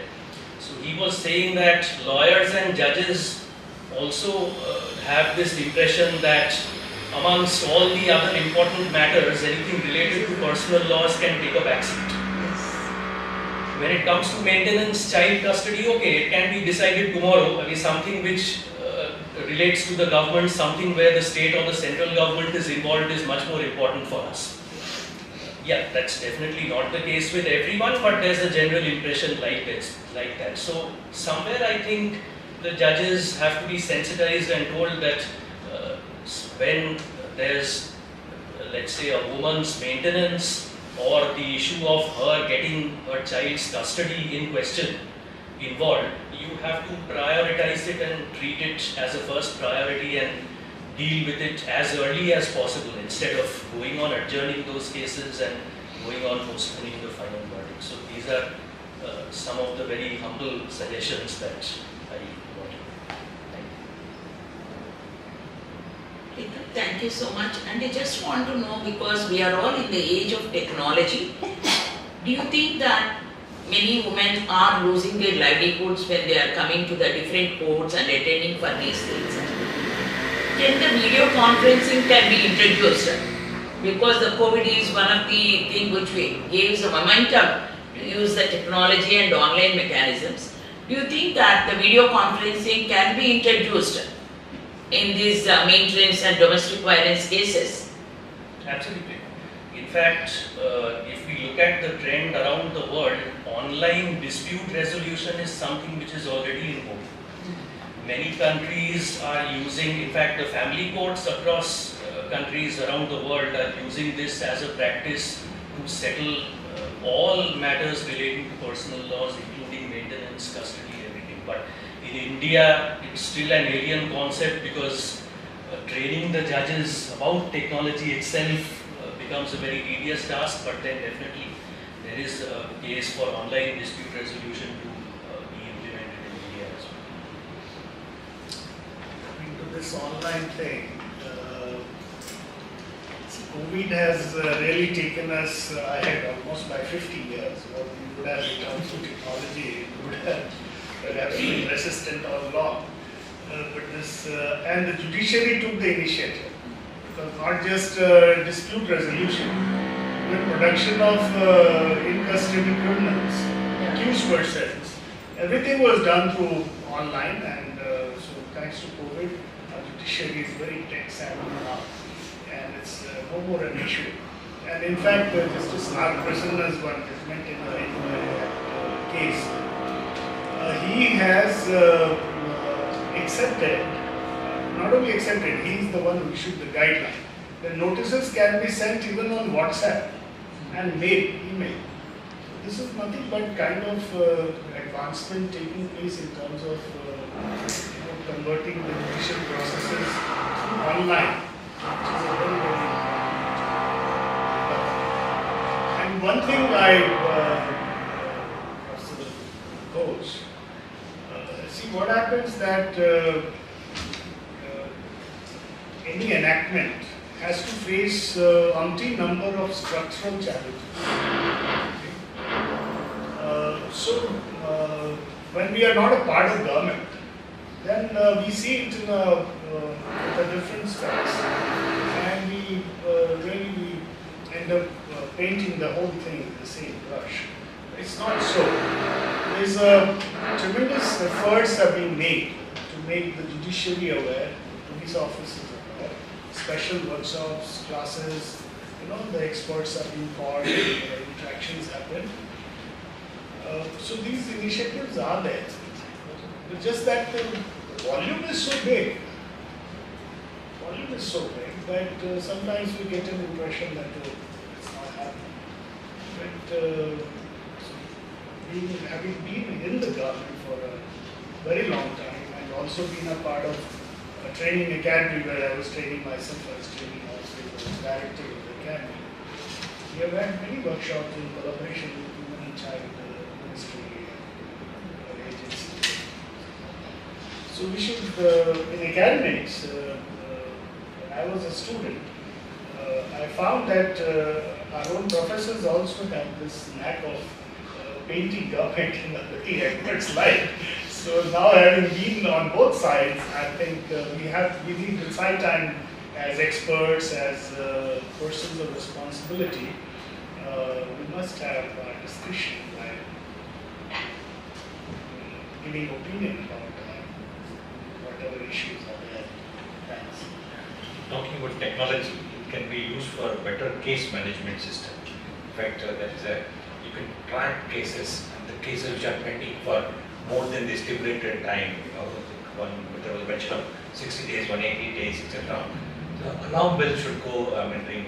There is a case of a woman in distress, so there should be, tech should be used to analyze the pending cases, pending for how long, 1 year, 2 years, 3 years, and then if it is more than a particular year, the accountability should kick in.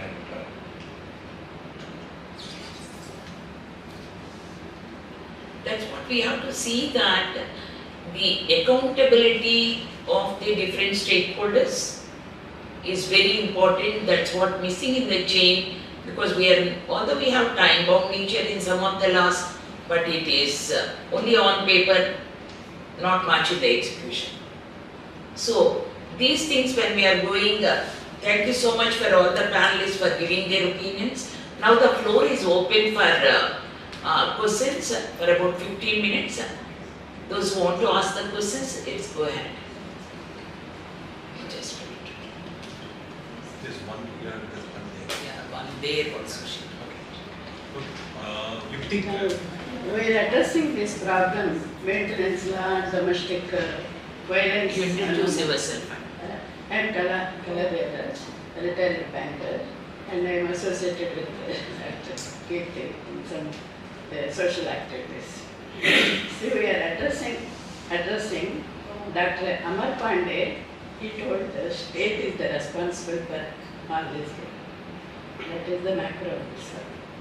And mostly we are attending micro level cases of urban and cities. And the state responsibility should be, they should have a mechanism to reach the rural places. They don't have any approach, they don't know how to fight that one.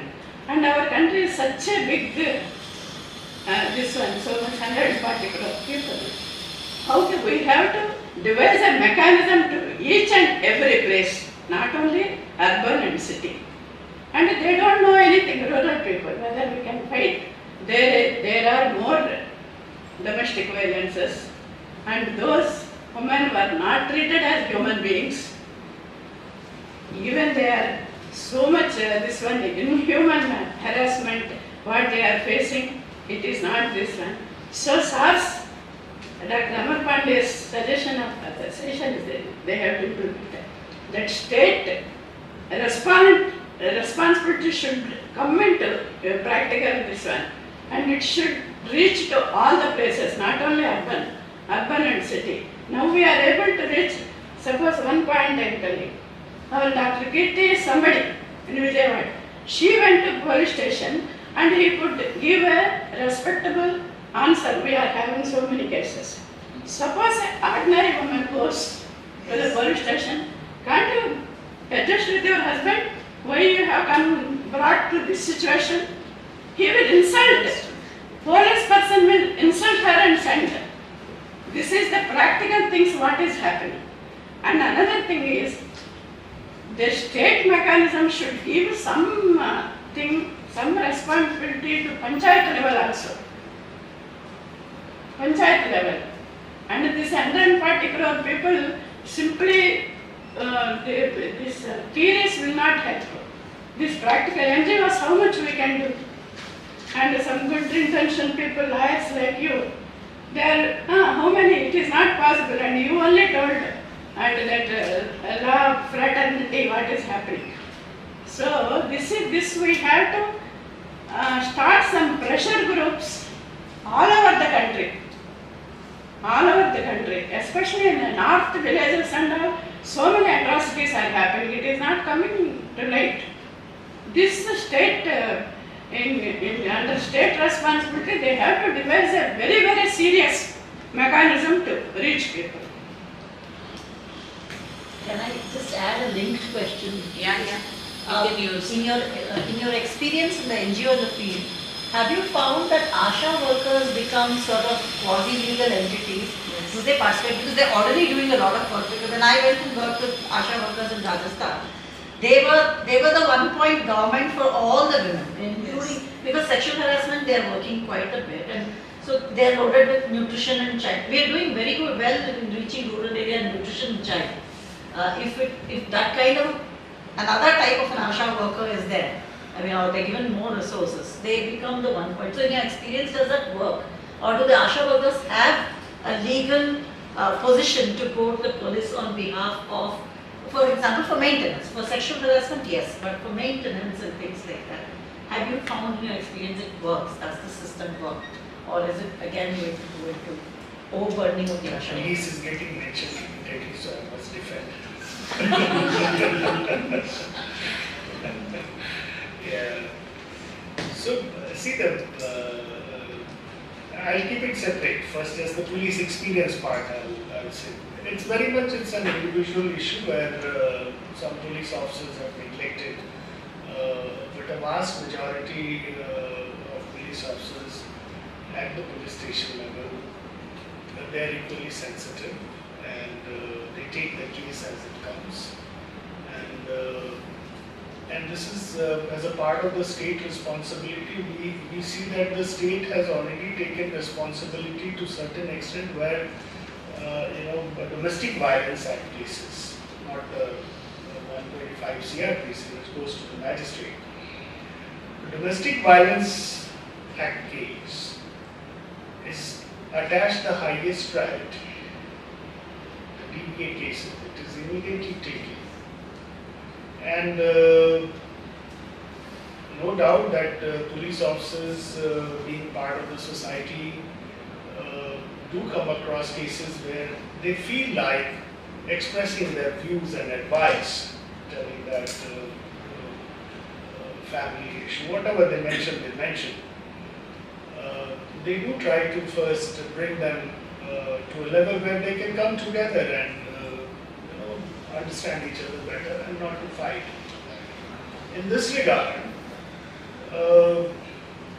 within the police stations, women staff have been allotted. And when a lady comes in, then a women staff talks. Because it is perceptually it is felt that a woman would understand better and they can talk freely and they can express. Under part of Nirbhaya scheme, it's a Ministry of Home Affairs Nirbhaya scheme, 200 police stations where on kind of analysis it has been found that the frequency of cases under DD Act and women related cases are more. In those police stations, home guards have, members of civil defense have been appointed. Because why I am saying so? Because I was a Director General of Civil Defence Home Guards also. So the 3 batches I have trained, and they have been allotted to police station, where as a part of civilian, they receive the complainant, women complainant and child, and first they talk. They've been allotted a room to speak. Once they have spoken, then they connect with the station house officer and convey their problems and all that. And if it is not responded, then they are supposed to escalate the matter to the higher level. So police officers' discretion of neglecting complaint from women and children has been almost drastically reduced. So they are being responded to. This is one major part. So that classical thinking that what they show in movies and all that has changed very substantially. So movie, they do it for their own creative ideas, they implement there to highlight some situations and all that. So this is as far as the police response is concerned. Coming to the state responsibility in such matters, like Madam, you mentioned about 200 warrants lying in the drawer. So this is a situation where if it is returned unserved, if warrant is not served on the person against whom the warrant is issued, then there is a limit that 1 time, 2 times, the court has to give reasonable opportunity for person to appear. So first it is summon, and then bailable warrant, then non-bailable warrant, and then arrest warrant. So it's the coercion by the court is gradual. That's one point. So if the state takes over the responsibility and then keeping these many warrants in the drawer, repeatedly not executing, then the officer has to be accountable. Okay, someone has to make him accountable. A superior has to make him accountable, because police officers, anybody and everybody can't make him accountable. Only his own superior, who can exercise power and authority under Section 36 of CRPC, can make him accountable. In another case, I came across where a trial has been delayed by some 9 years or 13 years or something. In that case, the High Court has just issued a kind of a normative instruction to the trial judge to be sensitive to such cases. If it's a 13-year delay, the High Court should have taken it up differently and set an example that no more delays are tolerated. 13 years is a very, very long time. So wherever opportunity comes, if state responsibility comes into the play, I'm thinking of a hypothetical situation as I have only proposed it. So if state responsibility is existing, then the person who's delayed, justice is delayed, has to be compensated by way of some monetary compensation or whatever compensation for the delay, and it has to be recovered from the person who is found to be responsible for the delay. So this kind of new accountability will come into the picture once we have state responsibility. I hope, Madam, your complaint against police has come to Sorry, I just add a few points to both Madam's questions. So one about ASHA workers. I have been a part of several initiatives where we go train ASHA workers on the legal aspects related to women so that we can equip them. But just like you mentioned, they're extremely busy with all the responsibilities already overburdened by it. Like they don't have the time to be these quasi-judicial bodies. So it's important that, like you said, to create more kinds of ASHA workers, like call them whatever, but make more actors available at the local level, especially at the rural level. Because just 2 days ago, I received a call, so I went on Doordarshan to explain about women's rights. And Doordarshan Kannada goes across, like it's not only Bangalore based, so it goes to all villages. So I've been getting like 50, 100 calls. They displayed my number, unfortunately, on TV. So yes, I've been continuously getting calls, and especially by women from rural backgrounds who are telling me I'm locked up in my house, ma'am, what should I do? And I have no answer. Like, how can I go and help a woman, say, in some Jamkandi in Bagalkot? Yes. Right? So I completely take your point. 112. So the thing is, No, I know, it's Yeah. difficult for you to make so many calls, but like, Yes. yeah, 112 is very effective. no, definitely. I'm sure she has some resources where she calls. So she was calling me also secretly, like away from her husband. So even telling her, okay, go to the police station, she's like, I'm locked up. I say, okay, call someone in the local NGO. I connected her to a local NGO. I said, call them. And in fact, I called her to ask what happened about your case, ma'am. And she said, wrong number, ma'am, because she was with her husband. So, like, these are the situations we're dealing with. So, completely take your point. The rural belt, especially, and I'm not saying rural women are more, vulnerable or anything, but they're definitely vulnerable, and we have very few systems catering to rural needs, and it becomes very difficult. Like Sir said, these numbers are there. First of all, they don't even know these numbers exist. So definitely we should tell them, number one, these are the numbers. But even reaching out, that physical access at a rural level is like absent in so many cases. So completely take your point. It's a very valid point. And there are systems which are non-existent there. Yeah. I'll just add on one point to about the rural-urban gap. Can we think of as a suggestion designating at the district level one code as a maintenance code for fast tracking? Because right now there is no special mechanism for handling these cases, and that's why there are delays, etc. We can think of having one code as a maintenance code at the district level. Yes, I would like to add what you're saying is, how do women approach the authorities? So, on my own, I have been visiting courts and seen, talking to women, and in fact, Dr. Keerthi knows about it, as to get the insights, what can be improved as a system. So, if you see, all these beauty parlors, even hospitals, they get these cases. During COVID times, I am an integrated counselor. Daily I was getting at least 10 calls where women were cooped up, their phones were thrown away, they had no support system and they didn't know where to go actually. Because first phase was very horrible, no connection whatsoever.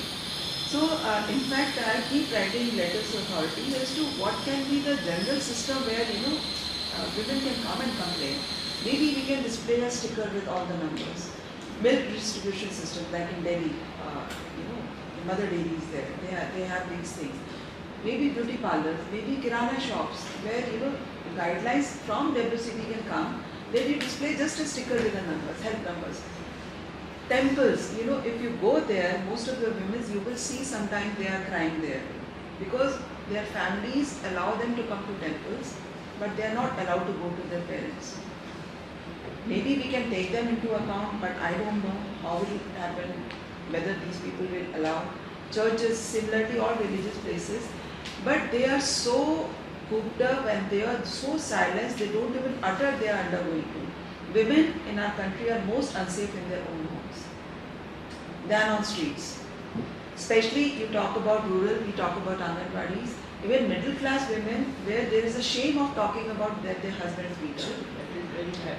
Yes. Can we take the Yes. question from her? Yeah. This You one, introduce this side. yourself. You want to ask? Okay Ashwini madam Kannada ಮಾತಾಡಿದ್ರೆ ಸ್ವಲ್ಪ translate ಮಾಡಲಿಕ್ಕಾಗುತ್ತೆ ಅಂತ. Okay, ನನ್ನ ಹೆಸರು ಯಶೋಧ ಅಂತ. ಮುನ್ನಡೆ social organisation ಅಂತ ಬೆಂಗಳೂರಲ್ಲಿದೆ. ನಾವು garment ಫ್ಯಾಕ್ಟ್ರಿನಲ್ಲಿ ಕೆಲಸ ಮಾಡೋ ಹೆಣ್ಮಕ್ಳು ಮತ್ತು ಮನೆ ಕೆಲಸ ಮಾಡೋ ಅಂತ ಹೆಣ್ಮಕ್ಳಿಗೆ ಕೆಲಸ ಮಾಡ್ತೀವಿ. ಏನು ಚರ್ಚೆ ನಡೀತಾ ಇದೆ, ಇದೇ ನಿಟ್ಟಲ್ಲಿ ನಮಗೂ ಕೂಡ ಹಲವಾರು ಕೇಸ್ಗಳು ಬರುತ್ತೆ. ನಾವು ಪ್ರತಿ ಸಂಡೇ ಕೌನ್ಸಿಲಿಂಗ್ ಮತ್ತು ಲೀಗಲ್ ಅಡ್ವೈಸರ್ನ ನಾವು ಆಫೀಸಲ್ಲಿ ಬರ್ಲಿಕ್ಕೆ ಹೇಳ್ತೀವಿ, ಆ ದಿನ ಬರ್ತಾರೆ. ಮೊದಲನೇದಾಗಿ ಮೇಂಟೆನೆನ್ಸ್ ಅಂತ ನಾವು ಮಾತಾಡ್ತಾ ಇದೀವಲ್ಲ, ಮೇಂಟೆನೆನ್ಸು ಯಾವುದೋ ಒಂದು ಕಂಪ್ನಿನಲ್ಲಿ ಕೆಲಸ ಮಾಡೋ ಅಂತ ಎಂಪ್ಲಾಯಿ ಇರಬಹುದು, ಅಥವಾ ಯಾವುದೋ ಒಂದು ಗೌರ್ಮೆಂಟ್ ಜಾಬಲ್ಲಿ ಬರ್ತಕ್ಕಂಥ ಎಂಪ್ಲಾಯಿ ಇರ್ಬೋದು. ಅವರಿಂದ ಮೇಂಟೆನೆನ್ಸ್ನ ನಾವು ಏನು 2 ವರ್ಷ ಆದಮೇಲೆ 5 ವರ್ಷ ಆದಮೇಲೆ ಪಡ್ಕೊಳ್ಳಿಕ್ಕಾಗುತ್ತೆ. ನಾವು ಕೆಲಸ ಮಾಡ್ತಾ ಸೆಕ್ಟರಲ್ಲಿ ಕೆಲಸ ಮಾಡ್ತಾ ಇರೋರೆಲ್ಲ ಅಸಂಘಟಿತ ಕಾರ್ಮಿಕರು, ಟ್ಯಾಕ್ಸಿ ಡ್ರೈವರ್ ಇರ್ಬೋದು, ಆಟೋ ಡ್ರೈವರ್ ಇರ್ಬೋದು, ವೆಜಿಟೇಬಲ್ ಮಾರ್ಕೆಟಲ್ಲಿ ಕೆಲಸ ಮಾಡ್ತಾರೆ. ಈ ರೀತಿ ಹೆಣ್ಮಕ್ಳು ಡೊಮೆಸ್ಟಿಕ್ ವೈಲೆನ್ಸ್ ಆಗಿ ಮೇಂಟೆನೆನ್ಸ್ ಅಂತ ಬಂದಾಗ ಎಷ್ಟು ಕಷ್ಟ ಆಗುತ್ತೆ. ಇದನ್ನ ಹೇಗೆ ಕೋರ್ಟ್ ಅಲ್ಲದೆ ಹೊರಗಡೆ ಹೇಗೆ ತರ್ತೀವಿ ಅಂತ ಸ್ವಲ್ಪ ಯಾರಾದರೂ ಗೊತ್ತಿರೋರು ಮಾತಾಡಬೇಕಾಗುತ್ತೆ. ಎರಡನೇದು ಏನಂದ್ರೆ, ನಾನು ಒಂದು ಕೇಸನ್ನು ಫೈಲ್ ಮಾಡಿ 4 ವರ್ಷ ಆಯಿತು. ಮೊದಲನೇ ಫಸ್ಟ್ ಕೋವಿಡಲ್ಲಿ ಕೇಸ್ ಫೈಲ್ ಮಾಡಿದ್ದು. ಅವ್ನಿಗೊಂದು ಸ್ವಲ್ಪ ಜಾಗ ಇತ್ತು ಬೆಂಗಳೂರಲ್ಲಿ, ಅದನ್ನು ಕೂಡ ಮಾರ್ಕೊಂಡು ಹೋಗಿ 2ನೇ ಮದುವೆ ಮಾಡ್ಕೊಂಡ. ಇವತ್ತು ಕೂಡ ನಮಗೆ ಆ ಮಕ್ಕಳನ್ನ ಅವ್ರಿಗೆ ಕೊಡಿಸ್ಲಿಕ್ಕಾಗಿಲ್ಲ, ಮತ್ತೆ ಮೇಂಟೆನೆನ್ಸ್ನ ಕೊಡಿಸ್ಲಿಕ್ಕಾಗಿಲ್ಲ. ಈ ಥರದ ಸಮಸ್ಯೆಗಳನ್ನ ಹೇಗೆ ರಿಫಾರ್ಮ್ಸಲ್ಲಿ ನಾವು ತರಲಿಕ್ಕಾಗುತ್ತೆ ಅಂತ. Thank you. Just to translate that for the benefit of the audience.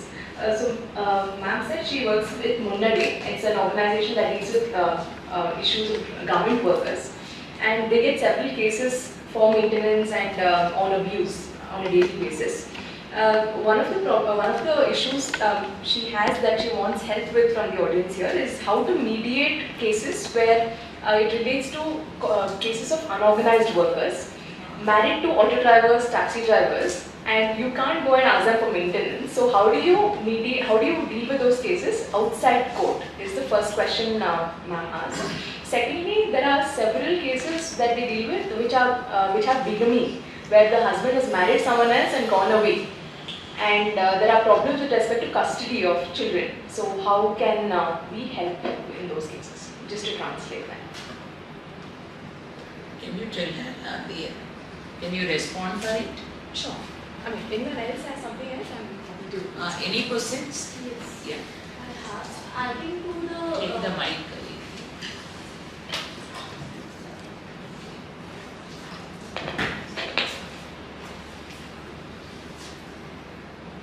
I think I'm audible.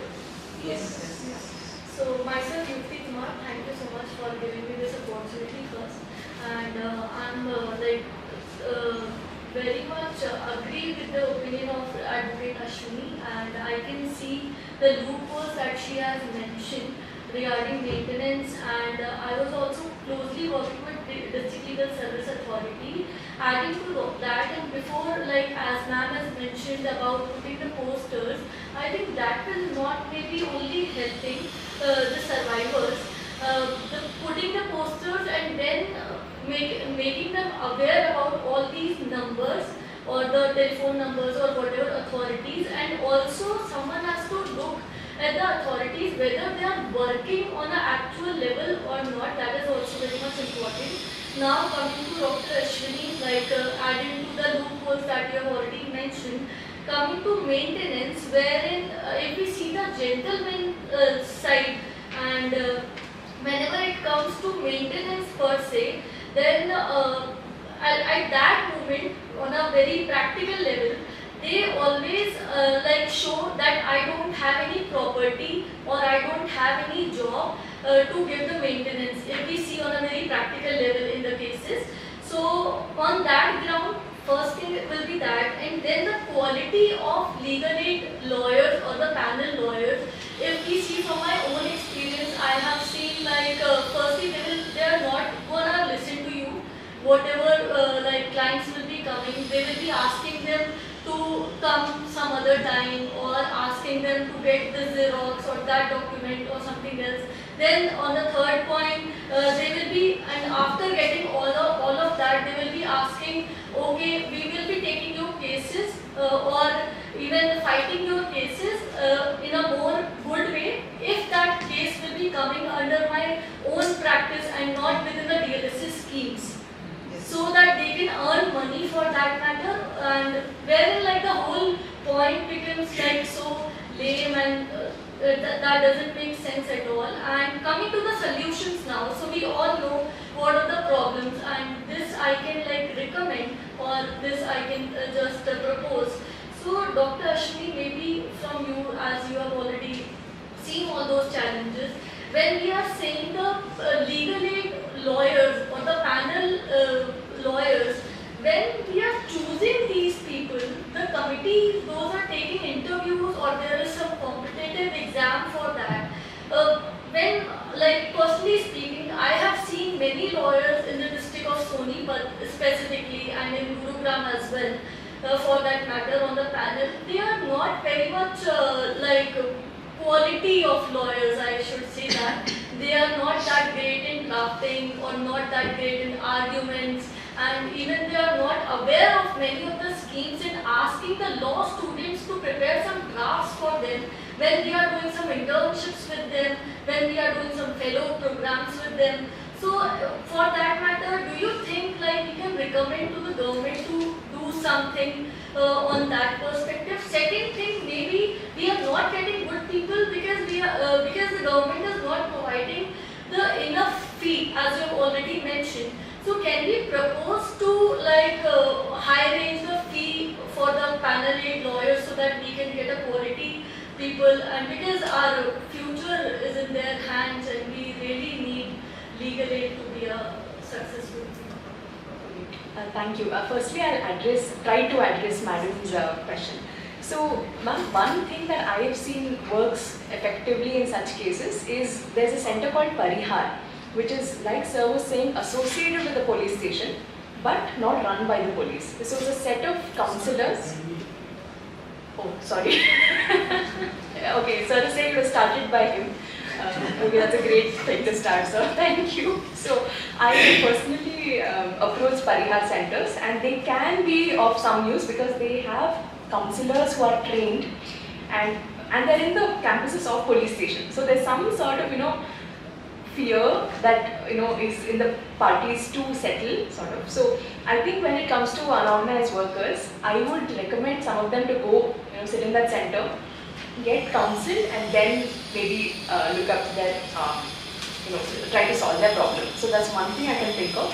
In terms of bigamy cases where the person has married someone and gone away, criminal law is the best way to pin them down. So I know the challenges are several. Firstly, you don't even know the address of that person. So what do you write in your petition? But then somehow I have used some methods extra legal to procure those addresses and try to solve those issues for the larger good, do some wrongs. But there are ways we can solve those issues. But I think criminal way is the way, because you can file a petition with the magistrate and pursue a bigamy case. So that's something I had to say. We can discuss that further if you need me to help. On the selection of panel advocates, the procedure is very simple. They apply, there's a notification that comes up on the website saying apply, and lawyers, I think with about 7 years experience can apply, if I'm not wrong. And once the lawyers apply, they are shortlisted, they are interviewed by an esteemed panel, and that's how they enter the thing. Now the thing is, I don't know, I cannot say all lawyers are bad or the quality is terrible. I will not say that. There are definitely good lawyers with good intentions who use the law, who use extra legal means to ensure justice. So now in terms of revamping that setup, I am with you when you say let's revamp it, increase the quality. And I'm definitely with you on that. So we can make recommendations, we can use the good offices of Dr. Pandey and also definitely push for those measures.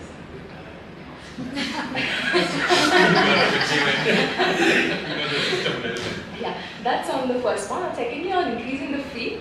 So that's how I think Ms. Kajal approached me. I was in an earlier panel with the Member Secretary of the Karnataka Legal Services Authority, and right in front of him I listed out all the problems with their authority, and he promised me that there's something happening currently, like as we speak, about increasing the fee and ensuring there's some incentive to the lawyers. So he shot down that one criticism of mine saying we are working on it, ma'am, as we speak. So I think there are some measures. Justice Veerappa, who is a Karnataka High Court judge and retiring next week or this week actually. So he is heading the Karnataka Legal Services Authority as a chairperson. So under him, I am told that there are several initiatives being met. So I think in the coming weeks we should be able to see some changes there. Yeah. We'll be taking one last question. Yeah. Take the mic. Give the mic. I just have one. Introduce it. Yeah, my name is Selin Thomas. I'm a practicing advocate here. But prior to that, I was a social worker too. So I completely understand the question that you had asked. I want to say that instead of having a parallel system, let's strengthen the existing system, because under the DV Act there is a provision for protection officer. So at a district level, you do have protection officers. What you can do is increase the number of them, and also increase some amount of awareness, because for the longest, while I was a social worker, I didn't know who was the protection officer in the district. So you're running from pillar to post, and then you invariably end up going to police. And that sometimes the situation, experience with the police can be good, and depending on whatever it is, whatever is going on. But what I feel is that there are alternate systems in place, and going to a protection officer is always very useful. There has to be some mechanism through which some more awareness can be created, and perhaps what you expected ASHA worker to do, maybe proactively a protection officer can do it, because she is someone who has got a designation under law, and she has a job to educate all the women who are coming to her with respect to whatever is there in the DV Act. And at the same time, in cities like Bangalore, most of the protection officers are anchored at the Sakhi Center. So yeah, the Nirbhaya Sakhi Center. So in Bangalore, what I understand is there are only 4 protection officers, and sadly they only work between 11 to 5. So you make any calls before 11 AM and after 5 PM, you will not get any response. And usually there is no timing for an abuse to happen, right? So and also I do understand that we need several mechanisms to enhance access to justice. So perhaps strengthening the protection officers, ensuring that they have wider reach through awareness, and at the same time giving them certain support mechanisms so that they can do their jobs more effectively, is one place we can begin. Thank you. The last question. Yeah. Thank you for all your points and all. I'm going to expand the scope of maintenance, the rights and maintenance law right now. And my question is two pronged. First is understanding the maintenance rights of transgender people within the existing law structure that we have. The Trans Right Act, which is under question right now, it does not safeguard the co-personal rights of the people, and it does not even safeguard the rights of maintenance for the people, trans people, to undergo the gender surgery which is required by the law. So how can these rights be understood under the maintenance law? And secondly, the adopted families of trans people, which is a completely different social structure and social culture, which is not recognized by the legal body. And the rights of inheritance under that structure, how that can be reformed under maintenance law to safeguard those rights. It's quite complicated. Somebody from the panel. So, I've delved a little bit on trans rights. So, what I'd like to say is it's not very optimistic, but the law does not cover any of the question parts that you asked us. The law is, there's a vacuum in the law, I would say, when it comes to addressing trans rights in the area of family law. That is based on the assumption that they cannot have a family, they will not have a family, or I'm going to be very brutal here. But the law does not have any protection, I would say, for trans people currently. But where the hope lies in terms of, this whole concept of transformative constitutionalism that we have. I know there's a very macro level concept again. But there is hope, because in case our judges come forward and interpret the law in a certain way, definitely we can redefine what constitutes a family, who is a woman under the law to, or who is a person under the law to claim maintenance. Why I say that is, if you look at Article 14 of our Constitution, it says no person shall be discriminated on the basis of race, caste, creed, sex, place of birth, language. Now, recently in all the LGBT cases, the word no person should be discriminated based on sex, the word sex has been expanded to mean sexual orientation. And hence, the court has said you cannot be discriminated if you are a LGBT person. Right? So, in that way, if our judges come forward and interpret in a very purposive and transformative manner positively, I think we can bring in all your concepts as well, but currently there's a clear vacuum in the law when it comes to addressing the questions that you just asked, is what I feel, is my opinion. Yeah.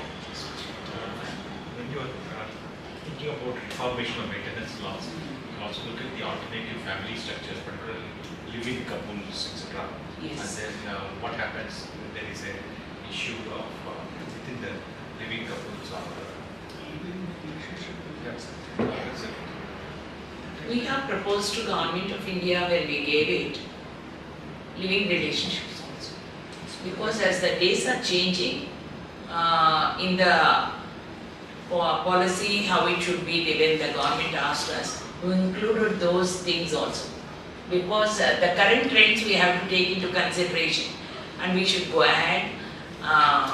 To sum up, and first of all let me thank all the panelists giving us a think out of box solutions and also giving us the concepts and ideas how we can go ahead, basically how we can make the robust laws and also making the state to be responsible in making the maintenance as a human rights issue. That's very, very important. And also the accountability and transparency in the system is also, we have well addressed, and reaching the last milestone with regard to legal literacy and making them to reach the services is also very essential. And as we all have discussed that, let us all come up with a policy statement where RV University can draft it and we all can take it ahead and also submit to the Ministry of Home Affairs. We can share the person who is looking after that, a joint secretary level person is posted for it and can send it to the secretary WCD, and we can even start a campaign with regard to the change.org petition where we want to submit all the signatures to President of India to take ahead the reformation in the maintenance laws. Thank you so much. Over to our Pranay. I would now like to call Dr. Y.S.R. Murthy to facilitate our guests for the afternoon.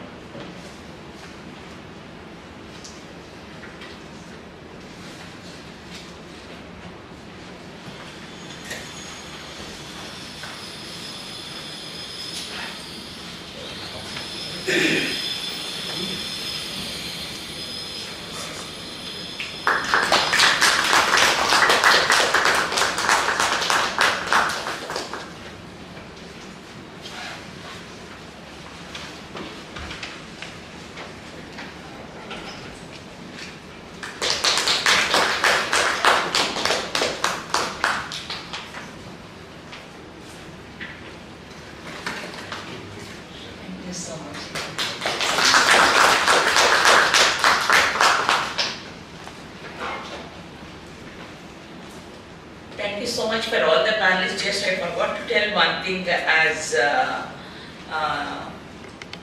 the previous experience in the police department, Dr. Amar Pandey has told. And since 2017, VMM is leading an initiative with the AP Police, Mahila Mitra. It's each police we started with an initiative of 21 police units in Vijayawada Police Commissionerate area. In each police station catchment area, there are 10 to 15 women and few men are also there, part of Mahila Mitra, community volunteers, giving their time, giving their services, giving their ear to the agonies of the women and girls and taking them to the respective service providers, and it is going like a moment. So, and it's being captured as one of the best practice even in the G20, C20 also.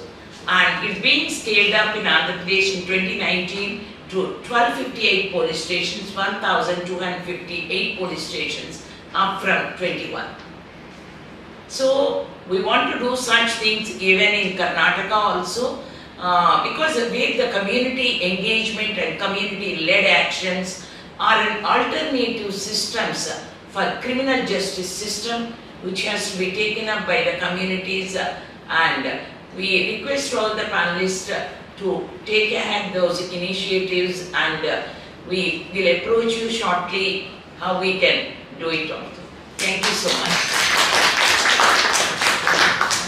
Would you like to know? So before we come to a close, I would like to thank all the people who made this event possible. First and foremost, I would like to thank our panelists for accepting our invitation and taking our time to inform and educate our audience on this pertinent issue. It was truly an honor for hearing to all of you. I would like to thank Dr. Keerthi, Mrs. Archana, Mr. Ramanuja from VMM for collaborating with us for this event. I would like to thank Mr. Madhu, Mr. Sachin from the IT team, Ms. Neha, Mr. Mahadev, Mr. Chandan, and Mr. Manish from the communications team, Mr. Shashidhar and Mr. Renuka from the facilities team for supporting us throughout. Lastly, I would like to thank our audience for taking the time to attend this event today. Thank you all. I would like to invite you all for tea and coffee outside. Hope you have a great afternoon. Lunch.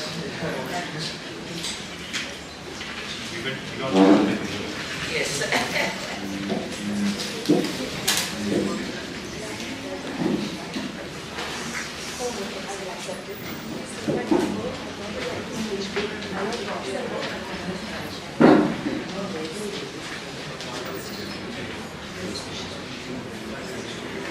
Yeah.